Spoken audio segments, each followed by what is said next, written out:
Frustrated. Too early to deal with the bullshit already, Stevie. But it's better than going off the top rope and nearly breaking my neck, I guess. But I don't do stupid shit.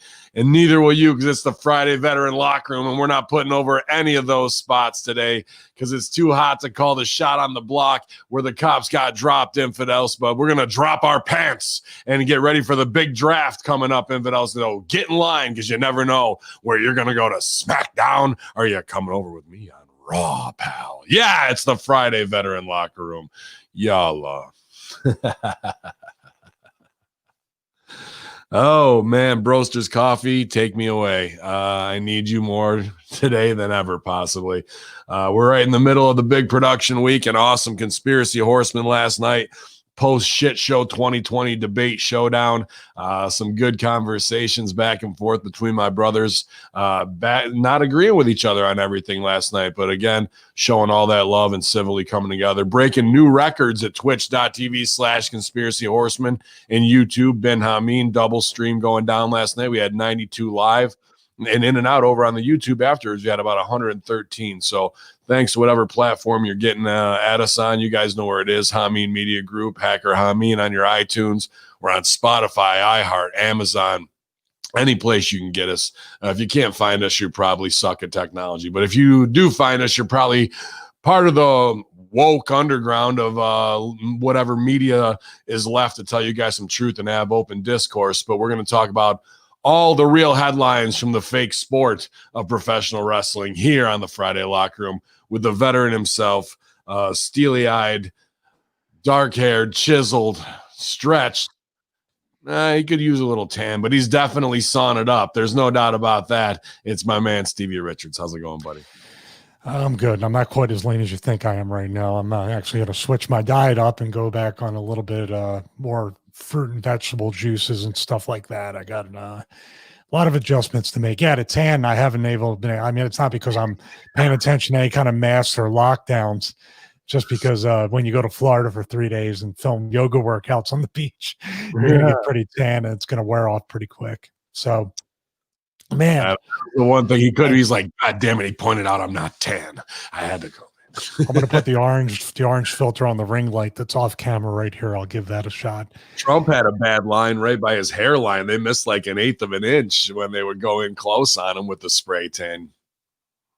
You figured they would have. I don't know if he has spray tan in the White House or he waits till he gets down to Florida to his golf club to get that done. Well, pretty crazy how we're at this point and been at this point, but it's never been more apparent that people should just pay attention to themselves and take themselves into accountability and not fucking, like you just said, the 80-year-old people are supposed to be our leaders and we're trusting them. DTA, man, no matter what, nobody's ever going to do for you as well as you're going to do for yourself anyway. No. They have none of your interest. It's all lip service at the end of the day. And to look at them, I'm just like, neither of these guys know shit about what I know shit about, really. And granted, they have a lot more access and they know thousands of things that I don't. But the application of governing human beings and actually having somebody's best interest at heart is nothing more than theater of the absurd at this time. And everybody knows we're living in the dying days of whatever this is, Rome, the fall of Rome. I wonder what it was like there. Maybe need to study a little bit of that, not necessarily Caesars and all that kind of stuff, but what were the people really thinking in those last days when everything was super fucked up? Where can I find those texts that have been translated so I can say, you know what, this truly is repeating itself? Because these people, you can't have these types of situations and not have critical thinking men being like, what the fuck, dude, I'm not playing this game, So I'd like to see how close we actually are paralleling to other major societies that have crumbled. Well, maybe we are in that great awakening and there's going to be the birth pangs of this new fate, because the Mayan calendar 2012, everybody thought there would be a complete shift physically of the planet, but maybe it was more metaphysical and maybe it was more of a spiritual and frequency change. Because it seems like a lot of people know what's going on all of a sudden but they were asleep for decades and decades and decades. And I have to believe it's a little bit more than just the 24-hour news cycle and the age of the internet and information, because that shit's constantly getting scrubbed, and they're constantly putting out Operation Mockingbird each and every day. So you have 10 or 15 times more cover up that people are still peeking their heads over it. So I have to believe in a positive way that it's got to be that. And yeah, the fall of the Roman Empire it was the same exact thing. Everybody, quite simply, everybody living in excess outside their means. Basically, back then, what could be considered to be a credit-based society, I guess, it started the foundations of physical goods, physical money, or whatever it was, started to kind of like crumble because everybody wanted to keep up with the Romans instead of the Joneses. How's that? Yeah. Write that down. Write that down. The Joneses, bring him back in. Did you say Roman? But I am the head of the table, the tribal chief. You are my tribal chief. Let's set it off right, at least. Right. There's nothing it can get said. There's nothing that can kill something potentially over like that last line right there, and just nothing like overweight Jew yelling at a Samoan guy. They're always hanging out at the islands. Sorry, I sent this to Russo, and he goes, I mean, you know how sometimes he won't answer you for like a day, if ever, like within 2 minutes. Ridiculous. He gets triggered, man, big time on stuff now. And all you got to do is let him go, because we'll give us good sound bites to get over on the Raw and SmackDown review, and on patreon.com/Russo TWC. Two big shows this week as we covered Clash of Champions, Raw and SmackDown. Everything that was going on, and Russo and I having some differing opinions kind of in real time, and him thinking that there's something extra with Hacker going on. He's suspect of me, Stevie. So get over there, subscribe. It's the first of the month, so wake up, cash your checks, and come on and go over and subscribe. Get some real entertainment, man. We're having a lot of fun all the time on Master Shoot. Got a little even musical heavy this week. So old Hacker breaking out some of the old show tunes to pop, Uncle Vince. So we're having a good time, man. But it's your Friday veteran locker room. Last night was heavy hitting with all the Trumpsky stuff. I'll have that edited and ready to go right alongside this for your weekend for Friday. It's already up on Hamin Media Group, and I don't have the spike. So group. Ding dong. And, we'll be there. Somebody made a good point in the chat room. Is this our Bell riots before the Trek Utopia? I don't know if you've ever watched Star Trek First Contact, but Zefram Cochrane with it, basically this was after the low point. Everything got destroyed, World War III, nuclear war, and then we had to rebuild. And that's kind of when the Vulcans came down, when we were about to get warp technology. So I guess we had to have everything taken away from us, start earning it back. And then Zefram Cochrane, who was idolized, but the twist was he was actually just like one of the boys, just a drug addict, and just an egomaniac. So right. It's an interesting take, and it is one of the few Star Trek movies that I do enjoy. Trek Utopia is interesting because it's socialism, because it is like a lot of what I'm afraid of. Now, when you have everybody on the same page, but remember, Star Trek, even with early Next Generation episodes, the first episode, I believe, or second, there was actual corruption in Starfleet. There was somebody that still had the greed within their human nature to want to politic and get something for themselves and do a lot of stuff like that. So I never think that's going to leave human nature. I would love to see people kind of like push this mythical money aside, because like the Green New Deal is $100 trillion. There's no such thing as $100 trillion. And that's just a piece of the budget. These are all monopoly money numbers. So that's what I would hope we'd get past all that kind of stuff and put real value in other stuff. Yeah, I'm reading from teleprompter. That guy at the podium in the thumbnail. Jeez, that's scary. Yeah, real scary. It was interesting as you went by. Blah, blah, blah, blah, blah, blah, blah.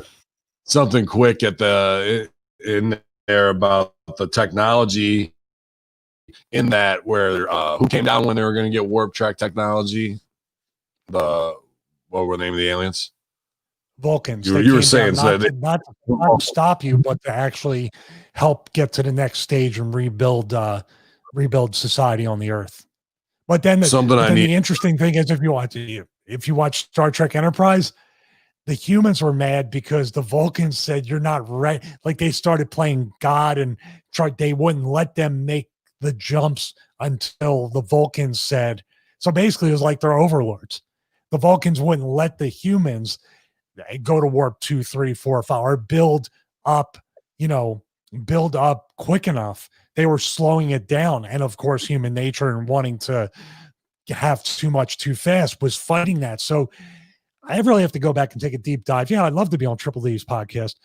I'd love to take a deep dive into that again, or maybe we can do some watch alongs then along with Triple D and then his co-host. I forget his name. I'm sorry. The Jarizi Men. I know his name, but now I just see the screen name. We can maybe all do a watch along of some of this stuff and talk about how it correlates to what's going on in society. I think that'd be great, dude. Because I got a shot from El Plaza the other day, something I put in the Horseman chat, but we got to do a lot more research. And we may have seen this, but it comes from Reddit. U.S. government patent for craft using inertial mass reduction device. Just the first paragraph. And this is straight off the U.S. patent. This is what I'm working with here. When I get information, this is the shit I'm working with, which is great stuff. Generating a physical mechanism which may induce anomalous effects such as inertial or gravitational mass reduction. Furthermore, it's possible to enable the, what does that say? Gergastulation effect. I'm not sure. I have to look in. It's tough to zoom in here. Namely, the production of high-frequency gravitational waves by high-frequency gravitational electromagnetic radiation. In this manner, modifying the gravitational fields in close proximity to the craft, resulting in its propulsion. And there's plenty more with the Google U.S. patents. If you want to go down that, I think it's U.S. patent number 10,144,532 B2.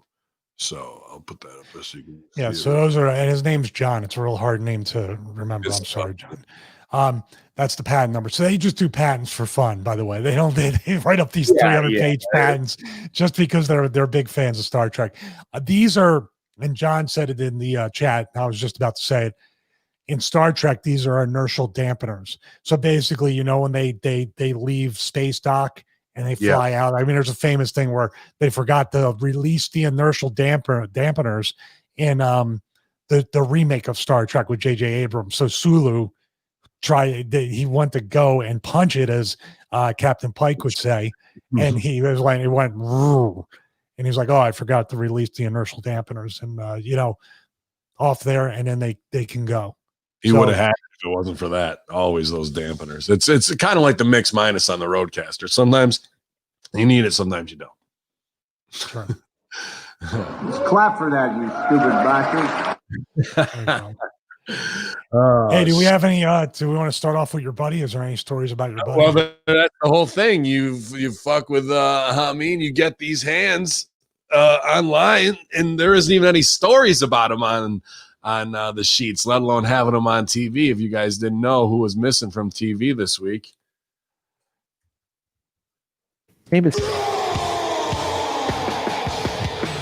so Hamin Media Group over strong on Braun. Apparently, no Raw Underground, no Retribution, pal. Yeah, and no Bronski. So apparently, not as big of a push after beating Domo Arigato, Yabba Dabba Ding Dong, or whoever the fuck he beat, and that was enough to take you off TV. I thought that was going to be who's going to answer the open challenge. At the end would have been Braun versus Drew in the but nope. You would have thought that, but I kiboshed that, went up there and scratched that out on there. So, Braun, good luck to you, bud. Holidays are coming. I look forward to seeing what Halloween costume you're going to dress up as this week. Are you going to be Donner or Blitzen for Christmas? Maybe a turkey suit would be good too for Thanksgiving. Let's get them all in. So here's his last two tweets. First one is, it's the WWE tagged Roman Reigns. Best match ever is, and Braun's answer is me. Okay. Then his next one was comparing him. He's true specimens of the animal kingdom. Aaron Donald and the Monster Mug Men, two of the most dominant forces ever to walk Earth. And then somebody edited and put together a package. So now he might be a video editor. Him and Aaron Donald highlight clips, but mostly him saying, "Get these hands," and showing Lawrence Taylor and Michael Strahan, and he's comparing himself to these guys are maniacs. Like if you put him up, and it's just my thought. Not saying all of them couldn't kick my ass, but if I had to choose, Aaron Donald, Lawrence Taylor, Michael Strahan, I think Warren Sapp was in there as well, but don't quote me on that, and Braun Strowman, 10 out of 10 times, I'm like, maybe 1% chance, 0% chance on these guys, 1% chance on Braun Strowman. Let me give that a try. And I know I don't give myself enough credit, but I know the other guys are no joke, dude. And plus, you add in some cocaine and everything. You don't want to fuck with one of those guys, and you know which one I'm talking about. No, any of them, really, to be honest with you. But yeah, dude, it's ridiculous. The things that they do that would be an argument. You wouldn't be too off to put them in that category, except for everything else. So we look forward to it at Hamin Media Group, at @Ben_Hamin, at BWO Stevie on Twitter. What do you think Braun is going to go for as Halloween this year? Let us know, you guys, and we'll have some fun with that as well. Tables, Athers, and Chairs says Marilyn Monroe. Braun could pull it off. I think he could do a little happy birthday, Mr. President. Yalla. 10 out of 10 times you take on Ken Shamrock. That's right, Buster, or MSG does, with 10 guys. Otherwise, Shamrock looked like $1 million on Impact. Fucking crazy solid still. Oh, what up? The Rock. I know I'm controlling this time. I'm afraid for you to open up a browser tab and kill the whole stream on your PC. Yeah. Well, there's a news that, like, basically he tweeted Rock publicly and asked him to do a Hall of Fame speech. And from what I heard, Rock is going to do it, which is really like he's had quite a roller coaster ride of endorsements this week, going from Biden and Harrison now to endorsed. I like the Ken Shamrock endorsement better than the Biden Harris video. I haven't seen the Shamrock one yet. I bet you it's better though and more organic. Well, I think Shamrock just sent him a tweet saying, "Hey, Rock, I'm going into the Impact Hall of Fame." He publicly tweeted him. I'm saying he publicly contacted him. I'm sorry. And then Rock got back to him, said he would work on it. Yeah, yeah, absolutely. So now shaking it up, and kind of a double FU to Vince. I mean, not just the fact that he's going to pay respect to Shamrock and that The Rock's bigger than wrestling, and that's just a cool thing. But here's The Rock is going to have footage on Impact, so D'Amore and those guys got to be, fuck yeah, we got him. Plus Rock, going with Biden Harris and towing the line there for the Hollywood Mafia. Another double shot FU to Trump and Vince on the guys who helped make him what he is today, right? So interesting of what may really be going on behind the scenes where people have had enough. I even saw with Reigns and the Rock tweet. He goes, "I haven't seen it, but I heard Cousins tore it down the night. Way to go." What was it? Same hell, different shit. It was just kind of like this, like, yeah, dealing with the same bullshit backstage, different demons, same hell, different demons is what it was, pretty much of like, I went through all the bullshit to get to the top two boys and now you're fucking there. It's worth it, but I know where you guys are dealing with all the bullshit right now. So interesting of like these little shots kind of fuck yous to WWE, because The Rock on Impact alone, not that Ken Shamrock isn't a legend in this game as well, in the fight game. His name will go down forever, and that's just respect. But interesting, man. Definitely interesting. A part of it we didn't really talk about, where we just talked about Biden Harris endorsement last night and a lot of the COVID stuff with The Rock. But yeah, this is another part that plays into it. There's another part of this that I'm spinning off into these thoughts, and obviously my take was that Rock is setting himself up to be the guy in 2024 because Biden's not going to make 2-term. Well, he might after whatever they gave him at the debate and the train tour he's on. But yeah, I think this is basically get Biden over, get Harris over, and we'll put you over in 2024. Now, what would be interesting for Rock to do? See, I don't know how he's going to play it, but you know what the ultimate fuck you to Vince is? And it's right along the lines of their platform. You know what I'm about to say, right? Mm-hmm. Pair up with Andrew Yang, Biden, and Harris and get unions in wrestling. Have a players union in XFL. He's in Hollywood so deep he could have the stroke to get SAG and AFTRA to adopt wrestling but who's gonna with him doing it, it will actually have a mainstream effect. And if you want to, if you're putting these little fuck yous out to Vince and Trump and everything, what's the biggest one for Vince that will probably may kill his company the way it looks now? Back pay on not union dues, but on benefits. So even people like me and before me, like you're talking about unemployment, you're talking about retirement, you're talking about even some health stuff where I pay medical bills. He could be on the hook for all that stuff.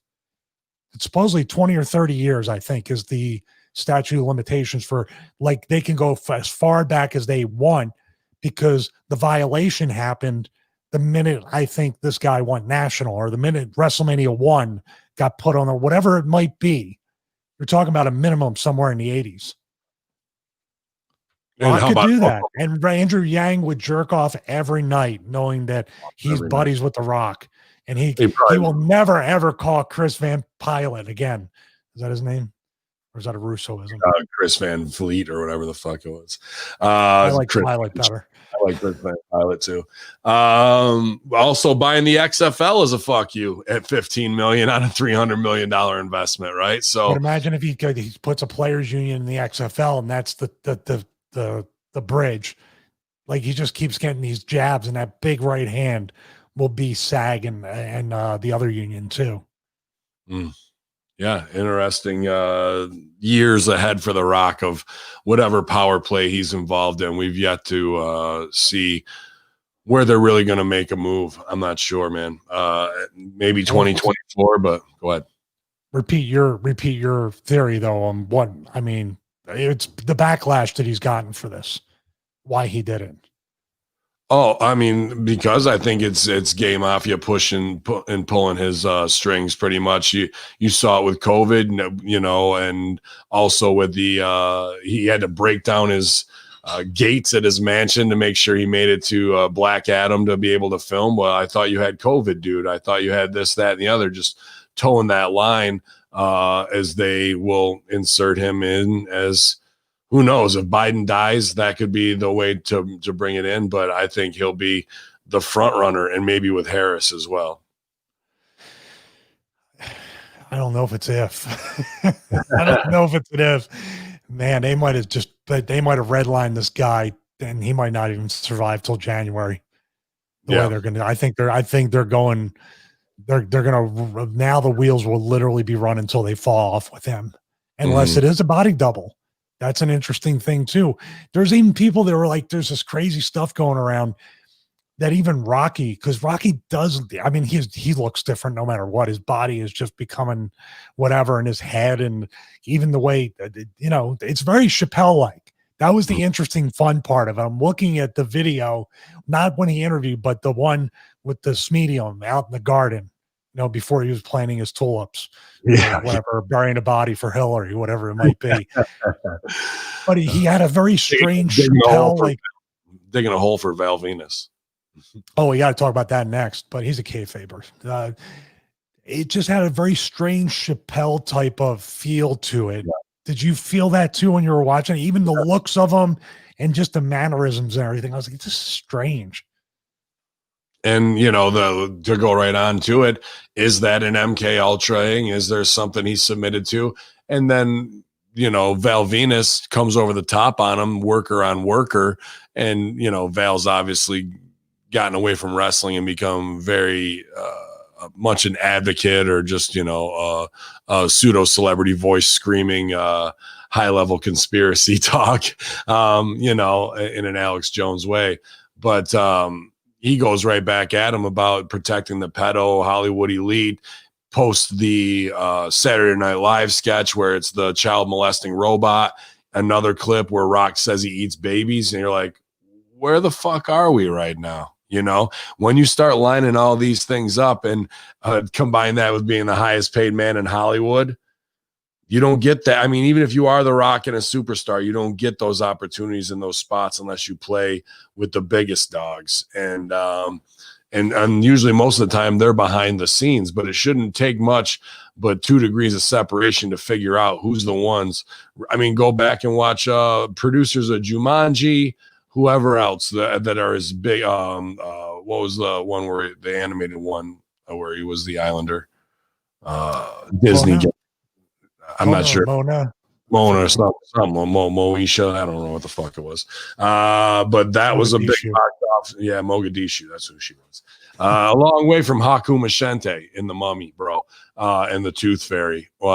Which even then, let's make this guy cross-dress. All part of their agenda. Everybody loves that Moana. I don't ever heard of it. That was the thing I was going to say, because Michael J. White was talking about Terry Crews and other black actors. Even somebody had said it was Hughley, D.L. Hughley. Is that his name? Or D.H. Kings of Comedy. He had the same thought as Michael J. White about they have this thing where they want to take the gender away from these black men, or weaken them, or make them, cross. They all have the Wayans movie, White Chicks, all this stuff is put in there for specific reasons. Maybe these people that are protesting and rioting should look at the right people that are kind of doing this shit. Like, why are you not outside studios talking about this is what the kids in the mainstream media and the kids who watch movies and TV shows and other stuff are presented? This is part of the problem as anything else, in my opinion. I think you answered the question. Why aren't they doing it? Because the people who are funding that and paying those paid agitators and protesters aren't going to say you stand outside me. That shows that they're not. That to me further goes, that's who's behind it. That's who's kicking money in. That's who's putting out Craigslist ads like, we need crisis actors and protesters in Portland, $25 an hour. And here comes every fuckhead, purple-haired college sophomore idiot fucking girl to carry whatever sign that they're going to fucking put out there. You know what I mean? So, and then the soy boys that follow them. So it's pretty apparent of who's doing the Godfather puppet strings on this type of shit, man. And I don't know, dude. I think it's going to have a Russo swerve inverse reaction, carry the two squared, where people who were wrestling fans everything we've seen is pretty much shock and awe of like, what the fuck? Why would you not lay out?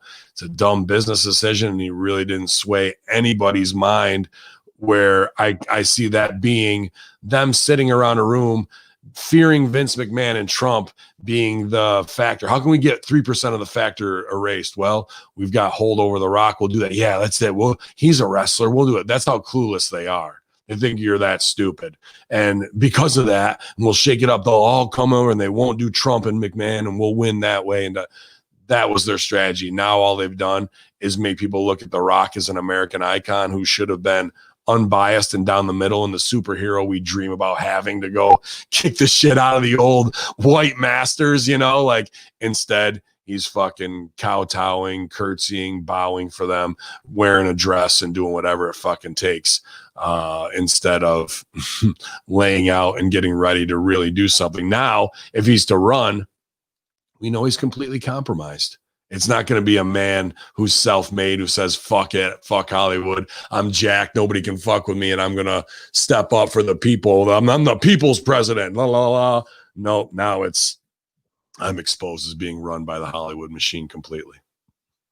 Yeah. I'm reading some of Val's tweets here, and it's so funny. Like, anybody that says anything right now that thinks critically on either side is a unsubstantiated or unproven or unfounded conspiracy theorist. Like we've been called that more times than Val probably. Mm. But it's crazy that the whole thing with Rock too. And let's not that I'm that caught up on this, but I know for a fact that when China told LeBron and the NBA just dribble, they just dribbled. And now LeBron turned around at the one GM for the Houston Rockets, I believe, and said, you can't be saying, basically, you can't be talking bad about China and human rights in China and Hong Kong and the protests, which COVID shut that right down, didn't they? They had the WWE thing. COVID was the excuse for everything. Yep. It's very interesting that Val can come out and say these things. And when he says, and I know he got endless amounts of energy and loves to debate people, but I know it tires a lot of people out to go into this and they ignore it. But you should pay attention the way we pay attention to this stuff. It's kind of like wrestling. The more when you're doing something that's really right and is about to get over, and you see people burying you and trying to get into the office's ear and trying to do things to shut you down, to me, that solidifies and cements me to want to do more of what I'm doing. Same thing with Val or anybody else that speaks the truth. When they turn around and they have to dedicate time to fact check you, they have to dedicate time to try to marginalize you, or Val Venus nuts? But then the whole article says nothing about what he really said. It interpreted. There was no quotes. We got to get back to a time too where if you're going to make claims on either side and you can't back it up, or if you're going to call somebody a racist, like Biden called Trump a racist many times during the debate. I'm not saying one's better than the other, but what I'm saying is we live in a time where anybody can say anything to anybody and they don't have to be afraid of any consequences. We've said that time and time again. I don't know how we get back to restoring the balance. I'm not saying that you can't have an opinion because I'm going to punch you in the face. I mean, we all know who's doing that right now. That's fucked up. Well, I wouldn't even think Braun would do it unless he is truly like, I hate to even put labels on it because we're all just men or women or human beings or whatever. But if he was brainwashed, SJW, woke liberal, those are the most violent people right now. And they're supposed to be the ones with the biggest hearts. Right. It's so amazing. I think what we said last night, like this is the very, very vocal minority. And then you have the very silent, I'm just not going to watch the NFL because I don't like that, or the baseball or basketball. I'm just going to go over here and build a flint knife or do whatever. But what you said is they think because the majority is so silent that they're not going to vote. And you think the swerve's coming again. Oh, again, bro. It's 10 people. It's almost identical. The best thing I saw all week was what you sent in the chat. Go look up Trump rally versus Biden rally. And it shows Trump's with, 20,000 people in an arena. And he goes, he puts heat on the cameraman. He goes, no, they're really bad people. They're bad people. They won't show what it really is. They'll just show you and it looks good, but turn around, show them, turn the camera around. One cameraman turns around. There's 20,000 more in the parking lot who can't even see in the arena, dressed in a sea of red, Q, the whole nine, dude. It looks like they're waiting to get into Woodstock, and then they show the Trump or they show the Biden rally where people can come up. All right, we're going to get and none of them have masks on at the Trump rally or nothing like that. It's the same old shit, right? The real America. And then at the Biden one, there's circles drawn on the ground 10, 12 feet apart with lawn chairs in them, and they're going to get a photo of everybody. There might have been 30 people there, and you can hear the clicks from the fucking cameras, how silent it was. But if you're watching on CNN, you wouldn't know because they're not showing the crowd on either. So it looks like Biden's doing the same amount of business that Trump is. But when you expose that, there's your reality. How do you expect 40 people versus the 40,000 there? And they might be loud at the Trump rally, but they're not all going off online crazy like the media is supporting the left side to show that narrative. So, dude, it's just going to be like they're rushing in thinking they're going to a battlefield. Meanwhile, the cavalry is not even seen and ready to come ride down on you like General Custer getting ridden down on. You know what I mean? Like, that's pretty much what I think is going to happen again because of this media propaganda bullshit, painting one picture, but it's not really what it is at all. Let me ask you this. Like, what do you call it? You know, we've used a lot of 1984 references. What do you call it when, because it drives me nuts. Like, he has 20, 30,000 or however many thousands of people in that outdoor crowd, as he would say, it's outside. And they would go like, well, he just does that to feed his ego. How do you, they don't understand. I don't get it. So what is that? And then people go, yeah, he's just an egomaniac. He only invites that's their own people to show up.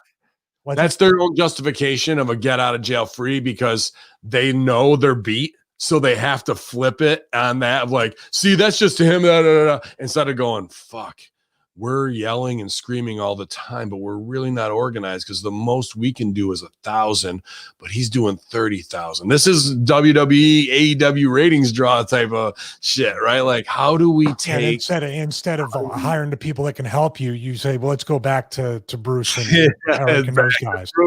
And then same as Hillary, 90% up 11 points. She doesn't even need this fuck off state. Last week I saw the same thing. Biden up 76 points or 76% plus a lock to win. Doesn't need this, that. I'm like, same absolute.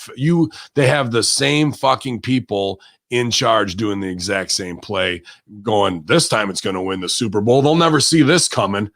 After you already got beat running that same playbook. Like, what the fuck do they think? They're not thinking, to be honest with you. And not to stretch the imagination that we believe in right or left, and we know that there's a far greater evil paradigm at work here. But it's about the exposure of the illusion of choice in the argument is what we're talking about. And Val Venus's hair is on fire, trying to scream it, saying, and go right at The Rock, and has every right to play off his celebrity at the same time to try and expose it. And then, of course, The Rock no sells.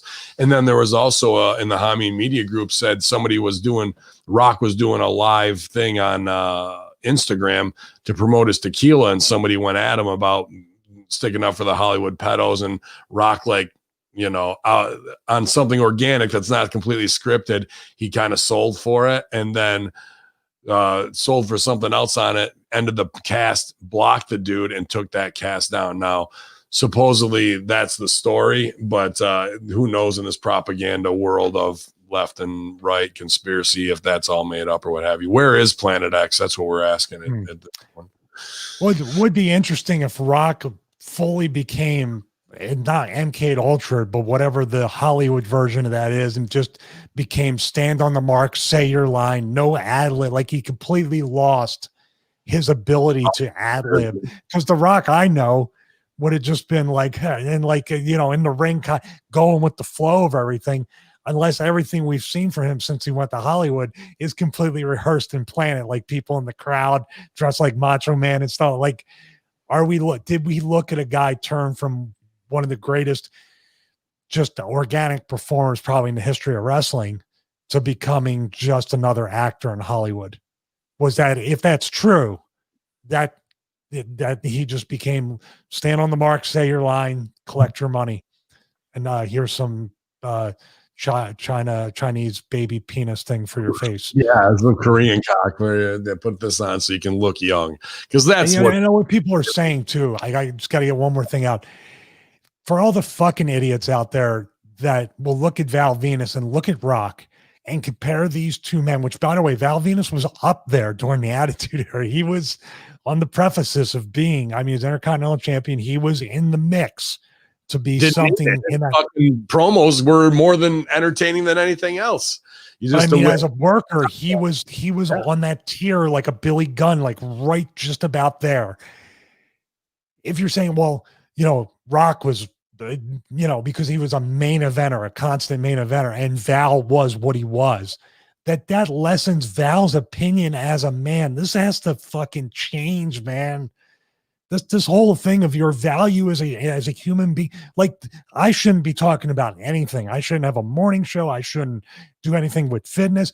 But I'm saying, like, the general fan, I would say more the smart Mark fan, not a casual, but the people that really do hang on to this shit. Look at people like me, and then you've suffered from it because you haven't worked in WWE. So obviously you know nothing about anything because he had to drive that in, didn't he? He fucking had to drive. I'm not driving, man. I'm sticking up for you. Well, I take it back. We don't know if you work for WWE yet. We don't know for sure. We're going to find out. I'm here for Vince Russo to try to find out the facts. But I hate this. We already call, like, Trump won because they thought he was just like a nobody television host. But that's exactly, we were tired of your bullshit. And if the vote was real, Trump won in there because you guys did it to yourselves.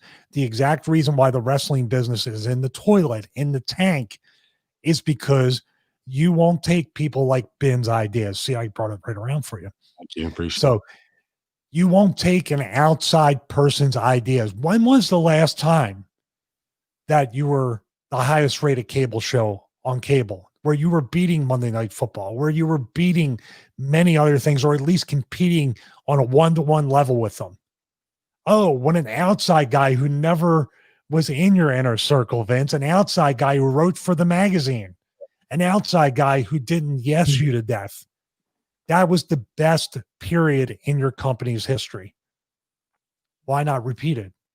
And the same thing goes for anything in the world. Why create an echo chamber when you can get better and you can make more money? Because you have an ego. That's all it is, on every bit of it. Yeah, exactly. No, you're good, You're just man. taking it in. You're taking in the compliment. Yeah, I'm taking it. You got to add to your resume. Say, oh, this is my second interview. I got to put this over. I'm going to actually call in the AEW post show just to put over the compliment. I won't even have a question. I'll be like, did you guys know? Get it right? Scrum job. Do you guys know that Stevie Richards put me over on the Friday Veteran Locker Room? They'll be like, yeah. I'll be like, all right, thank you. Hang up. But like you said, what input do they have? Triple H, on if he had creative input into Retribution's debut. As noted, Triple Game held a media scrum earlier today to promote Sunday's NXT TakeOver 31 event. We can't wait till TakeOver 33. That's going to be a good one. He was asked if he had any ideas of how the NXT brand might be involved with the WWE draft, which begins October 9th on SmackDown and then ends on the 12th on Raw. He says, I wish I did, but I don't, Triple Game said when asked if he knows how NXT might be involved with it. He says, I don't know. The draft is coming. I'm unsure. Maybe that's supposed to be. So, like myself, sure. Yeah, I'm unsure. So like myself, we'll have to stay tuned and wait and see. The draft is always an exciting time because you get new talent, fresh matchups, and everything else. So I, like you, will be sitting back waiting to see the excitement unfold. WrestleStink manager Hausman asked Triple Game about Retribution's recent Raw debut and how much input he and NXT wrestlers have and how they will be debuting on the main roster for Raw or SmackDown. He says, wait a minute, you're saying that some of the people in Retribution came from NXT? Geez, I got to pay more attention to this stuff, said Triple H joked. Triple H continued to reveal that he has no creative say in what happens after NXT superstars call the main roster. He noted that Raw and SmackDown's creative teams have taken over, creative teams take over once a call up happens. Oh, so he just loses creative control of his guys once they get called up. He says, we have conversations around who will go where, and an example of, hey, this person, we have an interest in them. They're reaching out to us. We have an interest in them. Great. I can write them out of some stuff and get them to you by this period of time. Excellent. We go from there. Where it goes from there at this point in time, I don't have any say on or anything else. It really goes to those creative teams. I get the call, whether it's from Raw, whether it's from SmackDown, or whether it's from or whether it's somebody that kind of has oversight of both. So there's your Bruce shot. And we sit down and we have meetings around who goes where, when, and really that's it. Sometimes those calls are reversed as well. That's sort of the process, but the creative team and all those brands are controlling what happens to those talent. They might ask me, hey, can this person handle this or that? because they maybe not as familiar with them as I may be, but it really doesn't go a whole lot further than that. So your developmental is just preparing guys, but not getting gimmicks ready to transition into the main spot, as we've seen with a Mia Yim, a Donovan Dijak. Now he's just T-Bar, and it's Retribution. I told you off air on Russo brand, I had Ultra Kayfabe Stooge, that Triple H does know where Retribution came from, because on the inside of Hamin Media Group, the original creative came out of this, and it's not mine. And I'll tell you, that's as far as I'll go on that. But it was pitched to him. He loved it.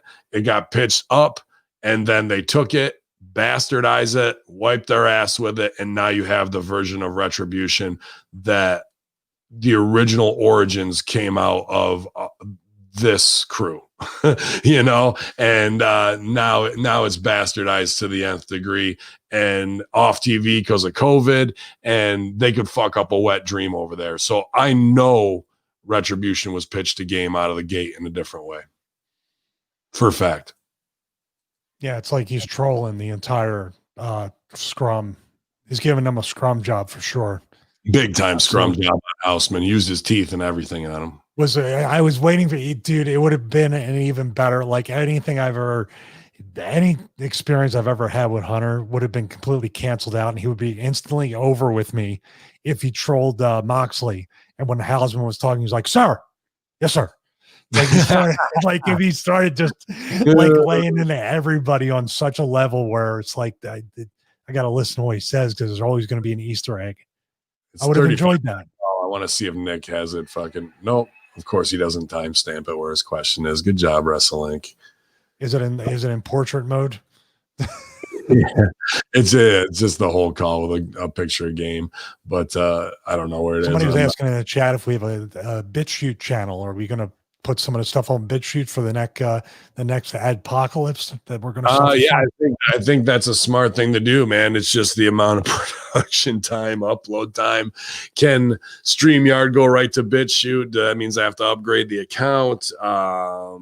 Whatever, but like I like BitChute for its freedoms of it and whatnot. So something we need to look into. Also, the Discord is popping off. You guys haven't joined that as well. Hit up at Hamin Media Group or at Colin Wysong. He'll send you the invitation for the Discord. Very cool stuff going on in there. Good sidebar talks. Also at Hamin Media Group on Facebook. So that's kind of a little more of us, the insider if you're on Discord, and who knows what's going to happen with Facebook in the next fucking month. With the madness of propaganda. Oh shit. But Hausman, he's connected and getting AEW, and he gets them first. WrestleLink does. But you see all these pictures where he's talking to stars, and every picture of him is like he's a fucking 12-year-old at the Access meet and greet. It's pretty brutal, bro. Bro, just hire Dixie as your webmaster. Well, do you think Nick Hausman? We've had information dip in and out about certain people on the payroll at AEW, and it's dude. Oh, I think some of the money we're looking at was like, what in the world? WrestleLink's got the in on AEW. There's no doubt about that. Just from they probably shouldn't, because every other day they have a pretty high level interview. But I don't want Brody, and I don't want some people interviewing, so they're just whoring it out and to get it out there. But yeah, I definitely think they're on that payroll, probably to the tune of $20,000, dude. How like I said, whatever happened. Hausman's a Chicago improviser cut from the same cloth I am. So whatever. His shortfalls of being a businessman or what have you in the end days of a project and burning bridges is another thing. But that dude gets shit done. I believe he can get deals done with Khan and fucking get the interviews and help him shine and get wrestling to him, just like he did with WrestleZone. But how is it going to end? In a fiery wake of a Sharknado coming through and raping your grandma. Like that's pretty much Raj's thing. Isn't it Raj's thing? Raj Geary. So no, I'm asking. The WrestleLink is his thing, and then he did okay. But also Hausman, who's came with some value of WrestleZone, but he took the WrestleZone brand, took it up, and then, dude, 2 towers dead ahead. Which one do you want? We're going in, bro. Like, I can fly the plane. I don't need to know how to land it. Like, that's the whole fucking thing, bro. And it's wouldn't be sitting here if you didn't do it. But I wouldn't be, yeah, exactly. I wouldn't be talking creatively as openly if it wasn't for that. So there is a lot of good. And it's just things like that, dude. When I sleep on his couch and he comes to my house and you open up that much, and then a relationship turns sour over some very minor ego bullshit. You know what I mean? I just was the out, but I'm thankful for what we've built here now because of it. So you never know which way things are going to lead. With every door closing, another one opens, and it can be to a bigger and better opportunity. So like I say, we can talk ill will and shoot some shit around, but when it comes to getting stuff done, I gotta sell for it. He does get shit over, man. But nobody's lost more TV shows than us. Well, I mean, stay tuned. I dare. Nick hasn't even lost his first TV show yet, so right, man. He'll probably get it on the first shot. WWE superstar Tegan Knox suffers a torn ACL. I wouldn't go superstar, but she tore her ACL with making the announcement on Twitter this afternoon. The company's story-driven explanation is that she suffered the injury as a result of a recent attack by Cancer Ray. This is the third time in 3 years that Knox has torn her ACL. The first injury occurred prior to the first Mae Young Classic tournament, taking her out of the running and out of action for nearly a year.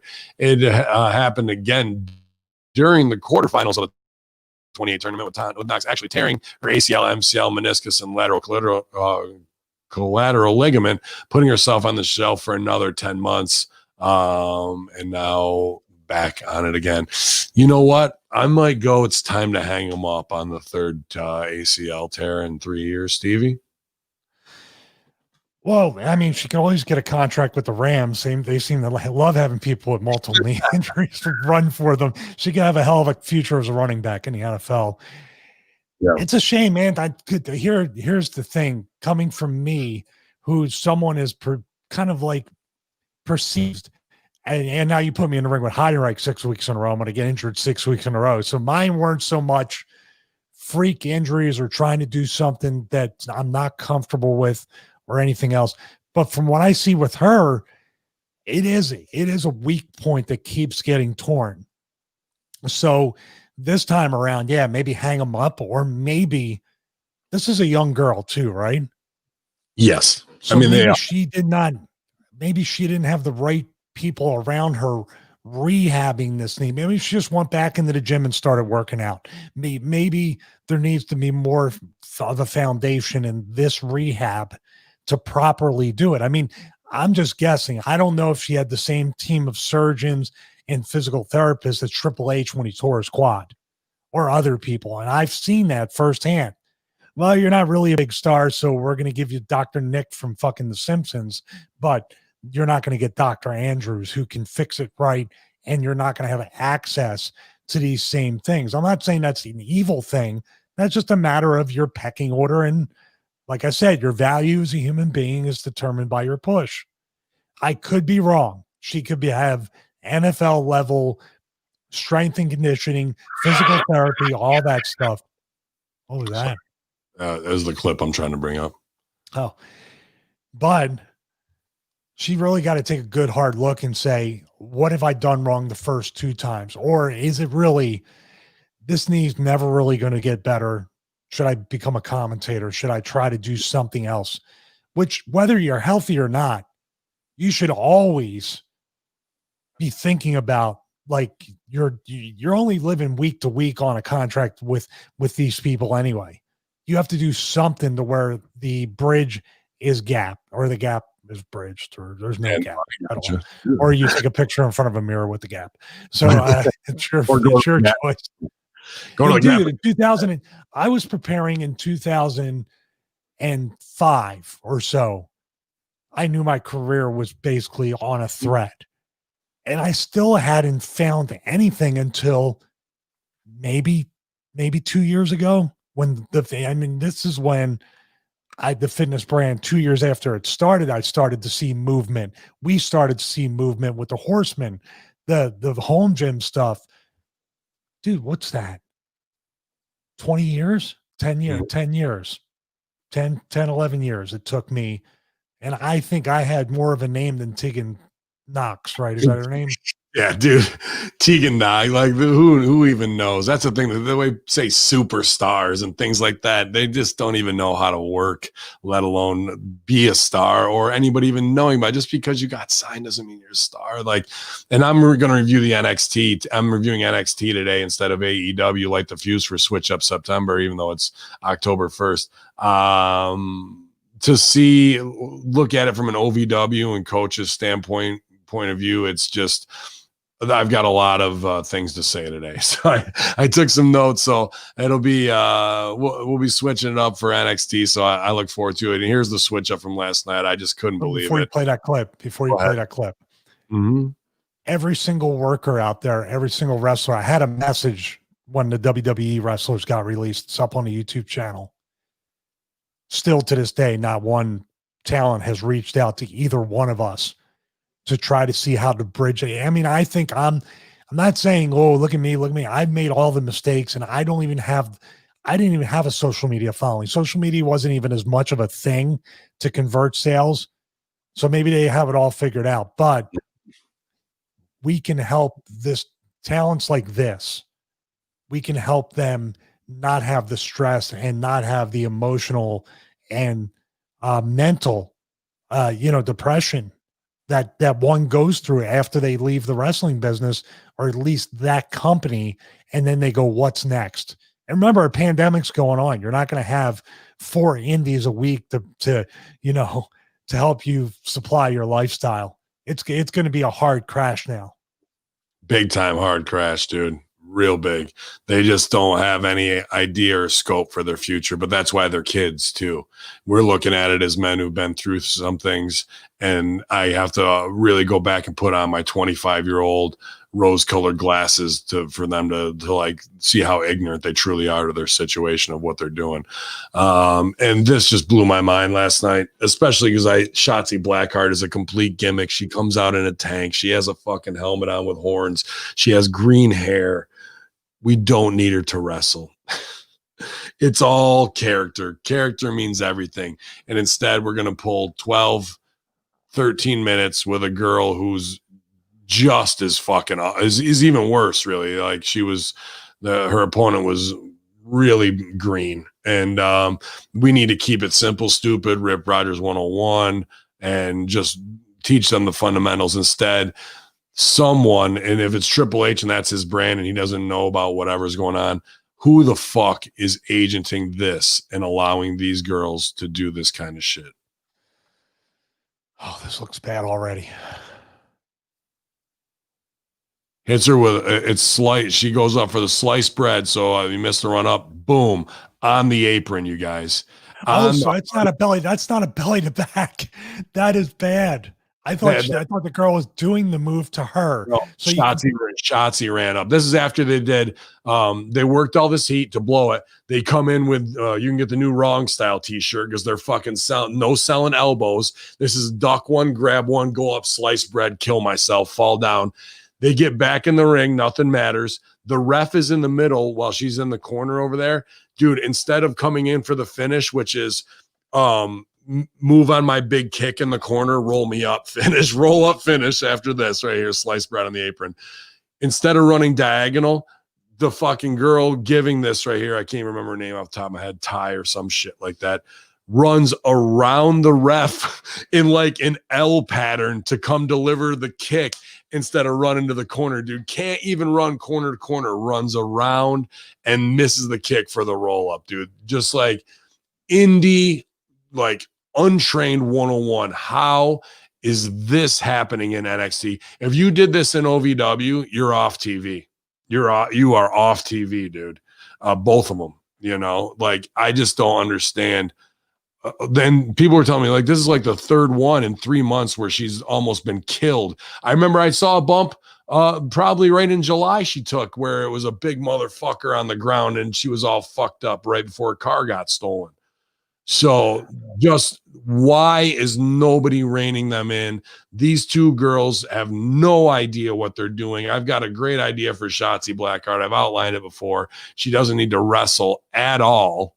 And this shit is just asinine. And is it Sean looking the other way while he should be fucking looking at the match and putting this shit over? A sliced bread on the apron should never be in an NXT match, even if it's Gargano and Ciampa. I don't give a shit. I'm tired of these fucking stupid indie-rific video game risks being taken by children who aren't trained properly to even do this type of shit, and nobody should be doing it, and making the rest of us look like complete fucking retards, because they are. It's gotta end. Somebody's got to step up and do it. Like, this girl is going to be paralyzed within the year. I'm surprised neither one of them were paralyzed from that spot, which should have been the finish, but from what you're telling me, they kept going. So they were both legitimately hurt, and they kept going. So nobody even buys this spot as anything right now. So nothing. Take it from somebody who has had neck injuries. Empty arena. They're doing a slice spread, bro. Sorry, well, I had to show you this. I wrote it down. Let me see. So here's the ring, and oops, I'm backwards. Here's the ring and entrance. Here's where the ref's in the middle, and she's over here. She runs around the ref that way to miss the boot to get a roll up, dude. Is that like the classic Zelina? Is that the classic Zelina Vega and NXT thing where you back up and do the, like, you know what I mean? You're trying to get ahead of steam, but it looks like shit. Ran around, bro, and it's just like any worker worth a year of training would look at that and go, how are they on TV? And the girl she's fighting, what's her name? Shotzi versus Dakota Kai. Dakota Kai couldn't be any more like getting into the spot, bad facials. And to be honest with you, I was looking at her, and I'm sure she's a sweet girl. I don't know. I've never worked a show with her. I'm looking, I go, is there any money at all written on Dakota Kai? She looks like every average plain Jane girl that I went to high school with.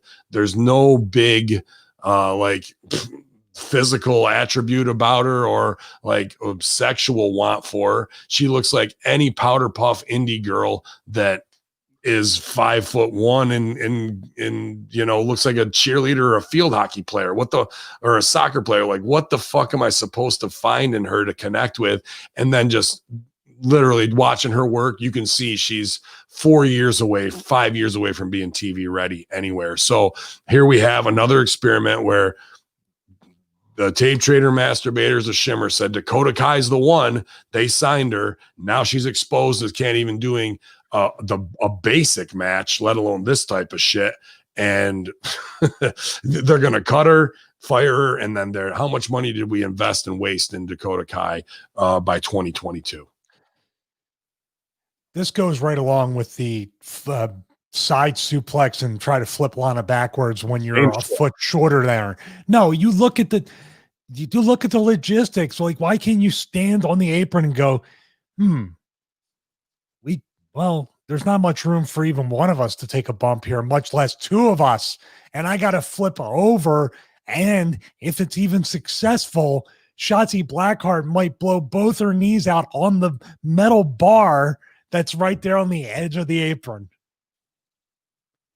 If you land right, you're landing on your knees, which basically, even if you do the move in the ring, you could still blow your knees out, create shin splints, roll your ankle, break a toe. That's going into the ring right into the center. That's crazy. Yeah, I don't know why I get paid the others. I don't get why wrestlers are killing themselves during this pandemic period. No fans, no huge paydays, no grand stage, no big pay-per-views, run-of-the-mill TV match, risking paralysis. It's dumb as fuck. It is. The most you have to hope for right now is studio wrestling. Know about paralysis. He's just talking out his ass. You know, Sami Callihan needs to be apprehended for stealing his wheelchair one time. So that's and Sami Callihan actually looks a little like his dad. But I'm gonna reserve. Sammy, I love that. Yeah, man. Listen, this is the whole thing though. What are you doing? They have this talent. So you might think, oh, WWE and AEW don't have a clue. Tony Khan and Vince or Bruce or they don't have Triple H. They don't have a clue what they're doing. They're so incompetent. These guys are the smartest motherfuckers you'll ever see and most diabolical. They know exactly what they're doing because guess what? Nobody's bitching about, hey, like, give me a big payday, or hey, like, I want to be in this match because I want to make the most amount of money, or hey, what's up with my merch? Why aren't I getting a big paycheck from the video game? Why don't I have 6 action figures? Because the royalty checks are more. They're all marks, and they love it. Because there's 15 Tegan Knoxes, Shotzi Blackhearts, or if they don't have green hair, they will eventually, or you got Ruby Riott. You have a ton of factory assembled human action figures waiting to take their place. Nobody's getting over, and nobody's getting over on purpose because the power lies here. So that's an old Hogan reference, but it might have been a rib. Because Vince might have one time, crazy Vince might have won, power lies here, like in my hand, the power lies here. So keep doing stupid shit. I'm almost 50 years old, and I could probably go in and still, I hate to say these kinds of things because I sound like so, but I'm not. I know I could go in there and make them all look like $1 million. I have no intention. I don't want to wrestle ever again. I love the fact that the last match I had was in front of a lot of people at Wildcat and meant something. I wouldn't want to wrestle like Papadon had to Tuesday night in front of no people. That sucks. But Papadon wrestled a match that was made to wrestle in front of people, no people, like in a school, at a try. It still was something that could be translated. What they're doing here, I still would be like, yeah, there's 85,000 people in a stadium and I'm getting 500 grand, but that could go towards neck surgery and a nurse's aid for next year if I do this stupid thing. Mm-hmm. I don't know. I just, man. I think that Mojo lens they're all going to be using Mojo lenses because you're not going to be able to write anything down or read. You won't need your body at that point anyway. So, yeah, man. Wait. Here's an interesting question. Right. I know I keep cutting you off. I'm sorry. Right. Society 858. This is great because this guy could probably wheel him in and speak to all these kids. Stevie, do you think that if today's wrestlers knew about Droz and his story, that they would be doing this stupid shit? The short answer is probably yes. Or if Droz even told them what happened, they'd be like, well, that's a 1 in a million chance. It's not going to happen to me. Because every dumb fuck, even guys like me who think they're invincible at one time, look at that and go, oh, that's just an accident. And that happens once in a million. Dude, we're down to about maybe 1 in 1,000 with the frequency of this shit happening. Then it's going to be 1 in 100. We're a stone's throw away from 1 in 10. I don't like those odds. Sorry, dogs of war. We're going nuts upstairs. That's okay. Yeah, I don't like those odds either, man. They heard my voice. They heard my voice. They love it. They love when Stevie's on the call. The biggest thing for me with this, before we move on to an even bigger story here, is I've watched WWE in developmental put together battle royals where it's Ryback, you eliminate him. You Hammer, you eliminate Cody. Cody, you dip out, you get Spears. Spears comes in and like boom, ba-boom, every single step of the way in developmental, even in a battle royal where guys should be able to fucking work it with no anything. They were planning it bit by bit in 2007, 2008, step by step, because that's how WWE wanted to do it.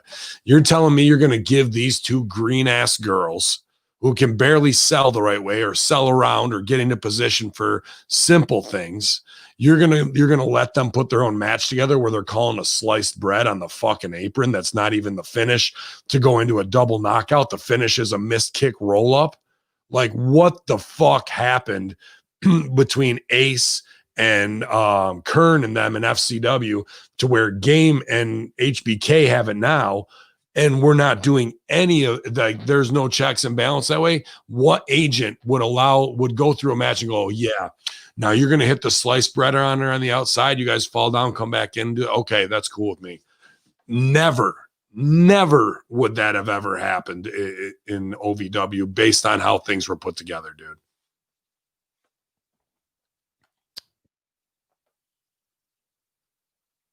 I wonder if I hate to say it this way because Terry Taylor's down there too. Mm-hmm. Either one of two things, three possible things are happening here. Obviously, they all have their favorites. Sean has his favorites. He loves Ciampa and Gargano, which should be more about protecting these guys. But it seems like there's some odd disconnection where it's either just with everybody, where Terry, who I love, Terry and Sean, whom don't quite love him. They're just cashing her check. They're Triple H's boys. That's they're crazy. Always going to have pay. They're always going to. What's that? That's crazy coming from two Christians. There, the lack of love between you guys. Well, he started it. He really started it. Trust me. I love him, but I don't like him. Is that better? I'm teasing, man. No, but Terry, hey, there you go. Terry and Sean are both Christians too. When you want to save these kids' lives and try anything you can to save them from themselves, I know Terry's been here a lot longer and probably maybe is checked out. And what human wouldn't if you're just mad, these maddening things, but Hunter's letting it go, and Hunter's in complete control, and Hunter could bring down the directive on Matt Bloom, who's building the foundation for this lunacy. Where is Regal? Where is Fit Finley? Isn't Regal up here in Atlanta? Like someone told me he's living in Atlanta and he's going back and forth. Yeah, Regal should be telling these kids. And this is the third time that she's almost killed herself this summer off of shit she shouldn't be doing. Her whole thing should be character. Look at her. She's a clown in the circus. And I'm not saying that in a bad way, but that's where the draw is, not her wrestling. None of that. And it's just unbelievable that the greatest veterans in the game, the greatest champions, the greatest minds of all time, and on their watch where they only have to put on one show a week and not worry about the main event shit, that's what's happening. Are they just mailing it in backstage? Is he going through properties in Stanford on Zillow and he's more worried about that than he is his fucking talent? Is he that checked out because Vince doesn't care about him anymore? I don't know. It's fucked up, man. But not as fucked up as this. Joey Ryan files $15 million lawsuit against #SpeakOut accusers. Ostracized professional wrestler Joey Ryan is taking legal action against the 3 women who came out with the accusations of sexual misconduct during his Speaking Out movement earlier this year. The former Impact stars filed a lawsuit claiming the aforementioned women made false accusations against him, resulting in a major hit to social media following a roughly $20,000 per month in income. Healed by Nature was the first report. How much income? 20 grand a month. I believe it because he had the Pornhub deal, he had bar wrestling, and he was probably getting $1,200 for an indie shot, maybe less than that, maybe $700 to $800, but let's say 12 all in with signings and everything. So that's probably, he's booked every weekend. That could be close to $6 to $8 grand in indie bookings, and then who knows on bar wrestling what he was clearing. So I imagine it's probably 10, but lawyers say 20. The $20,000 figure included estimated losses from Ryan's Now Defunct Bar Wrestling, Patreon, Cameo, and Twitch. So I could see 20 as being close. Ryan is seeking $200,000 per month from each woman for economic damages, stating on June 21st, he is awarded starting on June 21st until he is awarded the money. In addition, he's also suing for $5 million in each non-economic damage and $10 million in additional punitive and exemplary damages. Multiple women came forward in June accusing Ryan of propositioning them for sex. He was quickly released from Impact Wrestling, and the decision was made by Kenny Omega and the Young Bucks to remove all the episodes of Being the Elite YouTube series featuring the famous dick flip wrestler. Stevie, go ahead. Yeah, I'm sorry. I'm having a little bit of a blood sugar thing going on right now. I'm my little Ron Paul moment. You have a little, it, you're all right. it dropped. I get a tingle. I got a heavy tingle in my face. I think it's either a migraine's about to come on or my blood sugar is going to drop big time. What do you need? A couple minutes here? No, I got that. I got apple juice my wife got me, and I got some peanut butter cups. Sounds so good. Strange. That's all right. But even stranger. Get a nibble in. I can take it for a minute. Get some. I got it. I did. Literally, it's so funny because literally, like, remember I told you I blacked out that one time and they took me to the paramedics and stuff. It's just a crazy thing that drops. My wife is like bringing the army of peanut butter and whipped cream. Nice. Get that in you. Nice. Now talk. Now what's your opinion on all this? With you're perfect for Joey Ryan segment. That's what it is. Whipped cream on Joey Ryan segment. Yeah, for sure, man. Dude, the thing with this and everyone's coming back. You know, I've seen Ryan Nemeth. That's a new group chat picture. Definitely. We'll go ahead and get some screenshots. They're loving it in the chat room as well. You know, the big thing of this, which I think is, you know, not that he's going to get a dime. I don't think he's getting a dime out of this. You know, the optic of it in front of everybody is fucked up. I saw Ryan Nemeth and other people shitting all over him and whatnot from the indies, and as well as should be, because there's another dude who should maybe be laying out. But if these girls are going at him, the lawyer move is let's wear them down, let's hurt their bank account, let's stretch it out. And I think Joey Ryan's pockets are deep enough over the last 2-3 years to wear these girls out unless a lawyer's doing it pro bono. So him countersuing adds more law time, more whatever to it, which will eat up their legal funds in hopes that they will eventually drop their other case against them, because I don't think it's a criminal case. It's strictly, you know, litigation and whatnot for it. So I think that's what this move is as scumbag as it really is. You know, that's his gimmick anyway. But how about after the 1 hour we saw those promos from him and David Starr where they're clean shaved, trying to be like, and if you need help, like I found God, I'm a Christian, and I know what's up now. And if you need help in this, we all want everybody to feel accepted in wrestling. Like both of them trying to be the gatekeepers when they're the most accused. Just strange behaviors, especially with Joey Ryan saying he hit rock bottom and found God or whatever, doing Christian, was looking for forgiveness.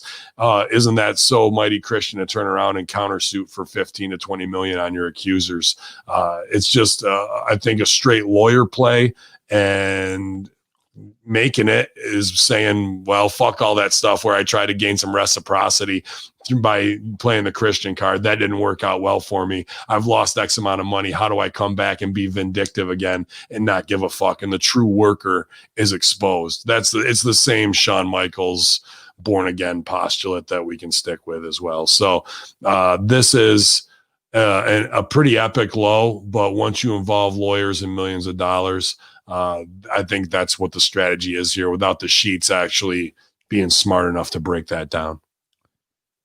It's a very dangerous game he's playing. Mm-hmm. It's a very, very, I mean, this is double and triple and down. Yeah. Look at, because you were saying when he did that, I mean, was it almost a 1 hour YouTube video, like shooting on this whole thing, where essentially what he said in that video, you and I couldn't even get 10 minutes into it, but we tried to watch it.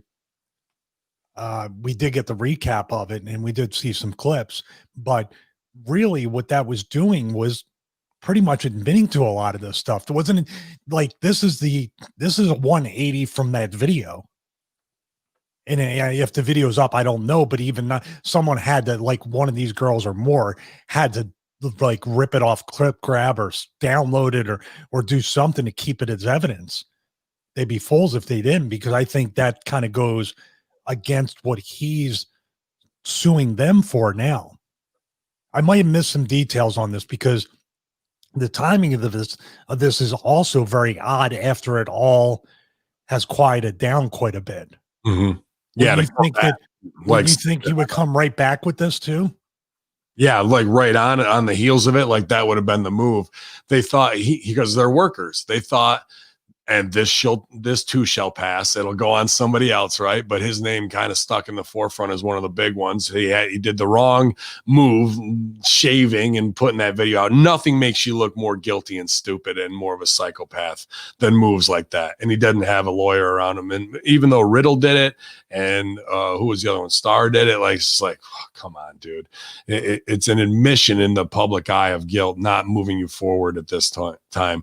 But then, like I said, greed rears its ugly head and is probably backed by some lawyers. And this is probably the right move to wear them out.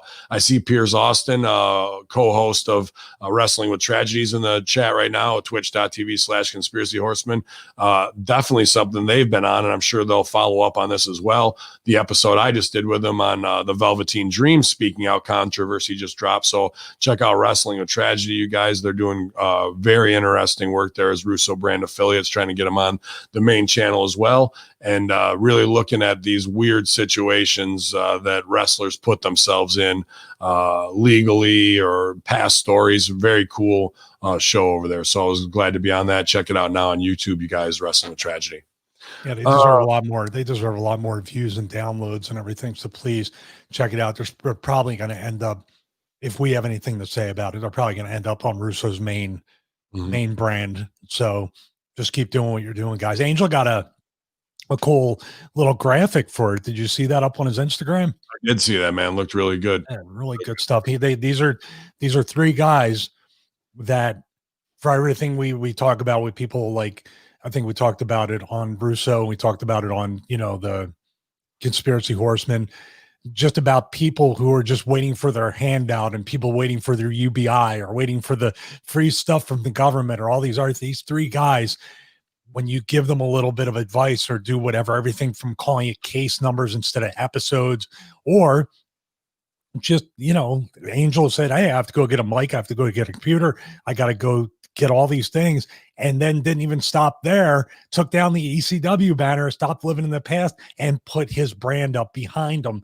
These little things that add up make a professional production, and make your brand stand out, and make you an institution in that. I speak upon it so many different times, and I'm not blowing smoke. Their way of going after these things that are almost untouchable, that even we have kind of steered clear of, and going in there with a very forensic look at everything as former cops and people with that background. It's amazing. It's one of the best podcasts out there.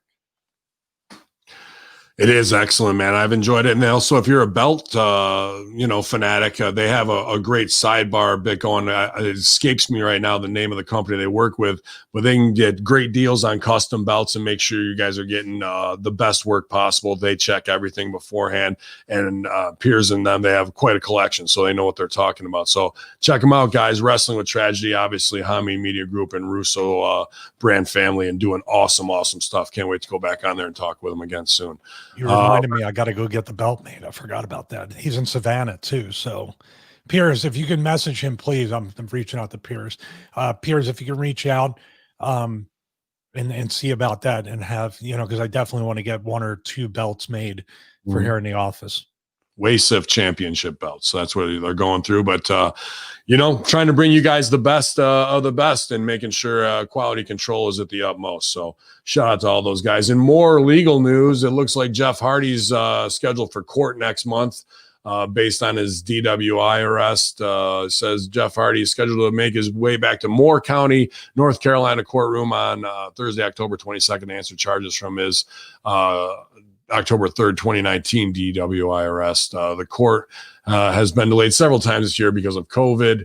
We'll see what goes down that way. I'm sure just a slap on the wrist and a fine again. Otherwise, WWE probably wouldn't have signed them based upon that if they knew he was going to have to do something else. I don't need to read about that. I'll put that over later. This was interesting. Roman Reigns on CM Punk. I don't like the guy. I don't know many people who do. Roman Reigns was recently a guest on Loaded Management podcast discussing a possible match with The Rock. The Rock recently stated that Reigns made the most sense, yada, yada, yada, yada, yada, yada. Reigns also discussed a potential match against former champ CM Punk. Reigns admits that he did not like Punk, but he would welcome a match with him as long as the fans were into it and could get behind it. He said, all the way from someone as big as The Rock and someone like CM Punk, someone who really hits home with their audience and hardcore fans. Reigns said, if you've watched wrestling for the last 10 to 15 years and loved it, it's in your blood. And you probably have some kind of feelings about that guy. I know I do. Just by doing one of these things, he made my job a lot harder. If it's something that the fans can get behind and sink their teeth into and really dive into the creative with us, then I'm willing to do it. I don't like the guy. I don't know many people who do. I just don't know many people who do, but I'm willing to put business first and make really good content if that's the case. He'd probably have to be slapped around a few times in order to get his mind right. I like that.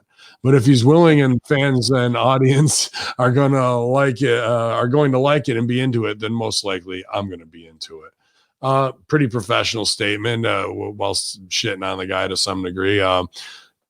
He's not wrong. That's pretty much what he needs is a fucking crank upside the head, dude. Like, I got plenty of them from my old man for acting like a stupid fucker. And I just think about the times where we're down at 4th Street Live and people are having some beers, and because he wants to put over that he's straight edge but can hang, he starts mocking people and dancing around like he's drunk and pumping into people, and he thinks that shit's cute.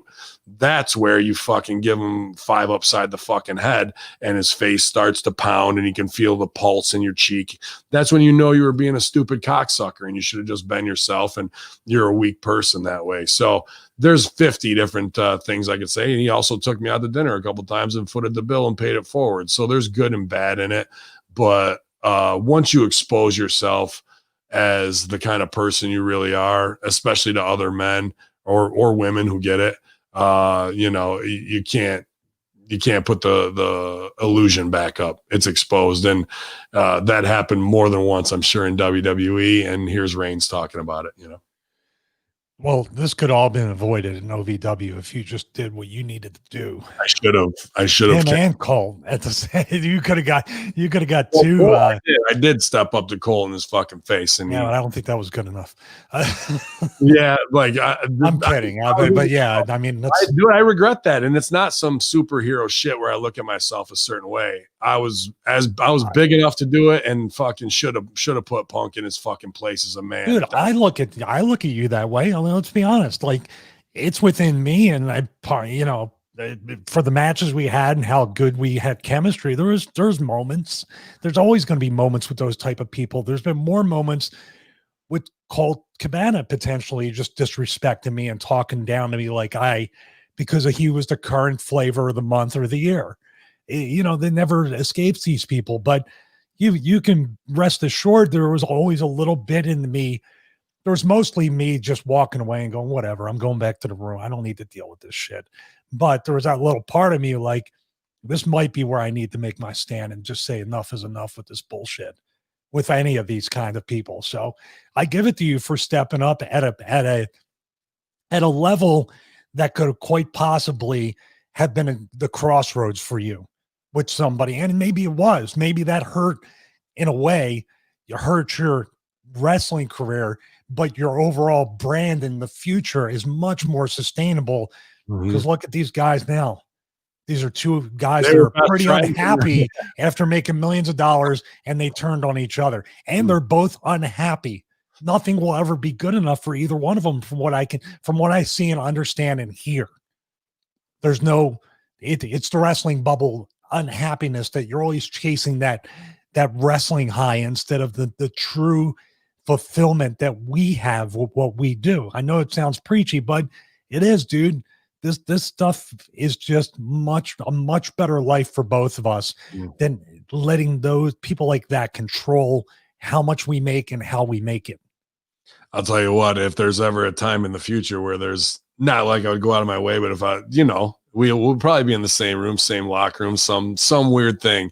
If I saw some off behavior, I wouldn't go back based on what 13 years ago to get some sour grapes in.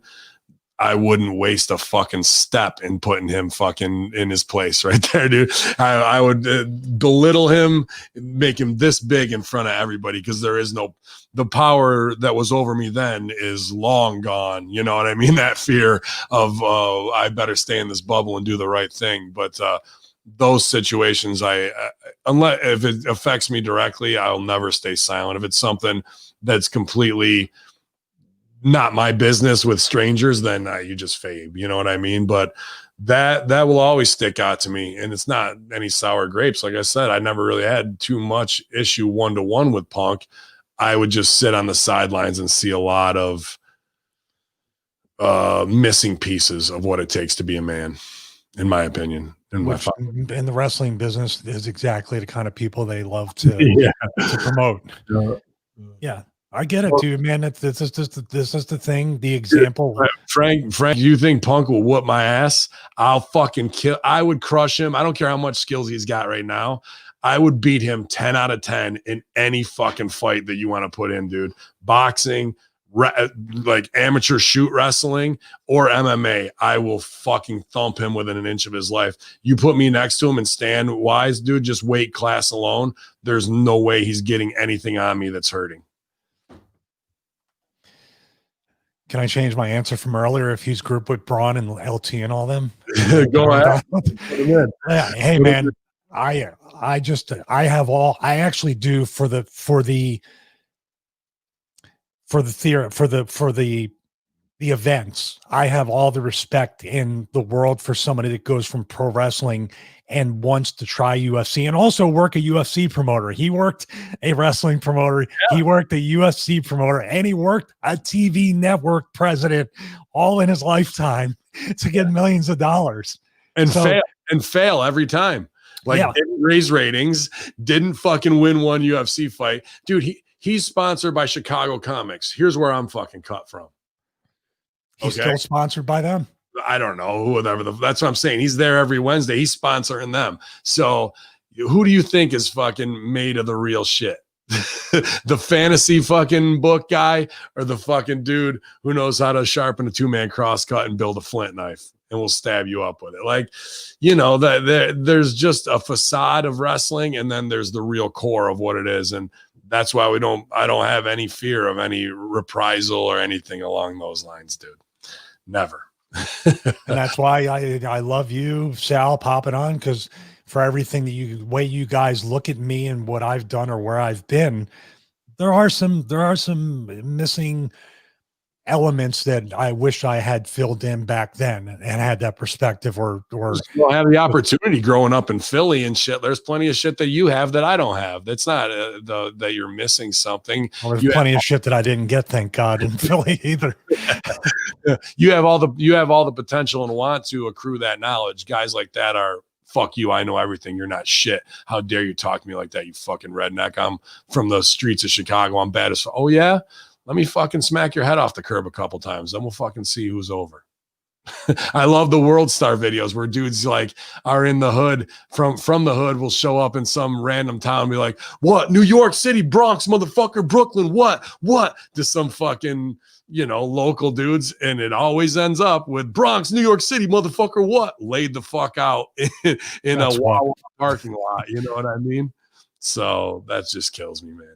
Always good stuff. Alexa Bliss responds to Murphy Aaliyah storyline, briefly locks her Twitter after fans backlash.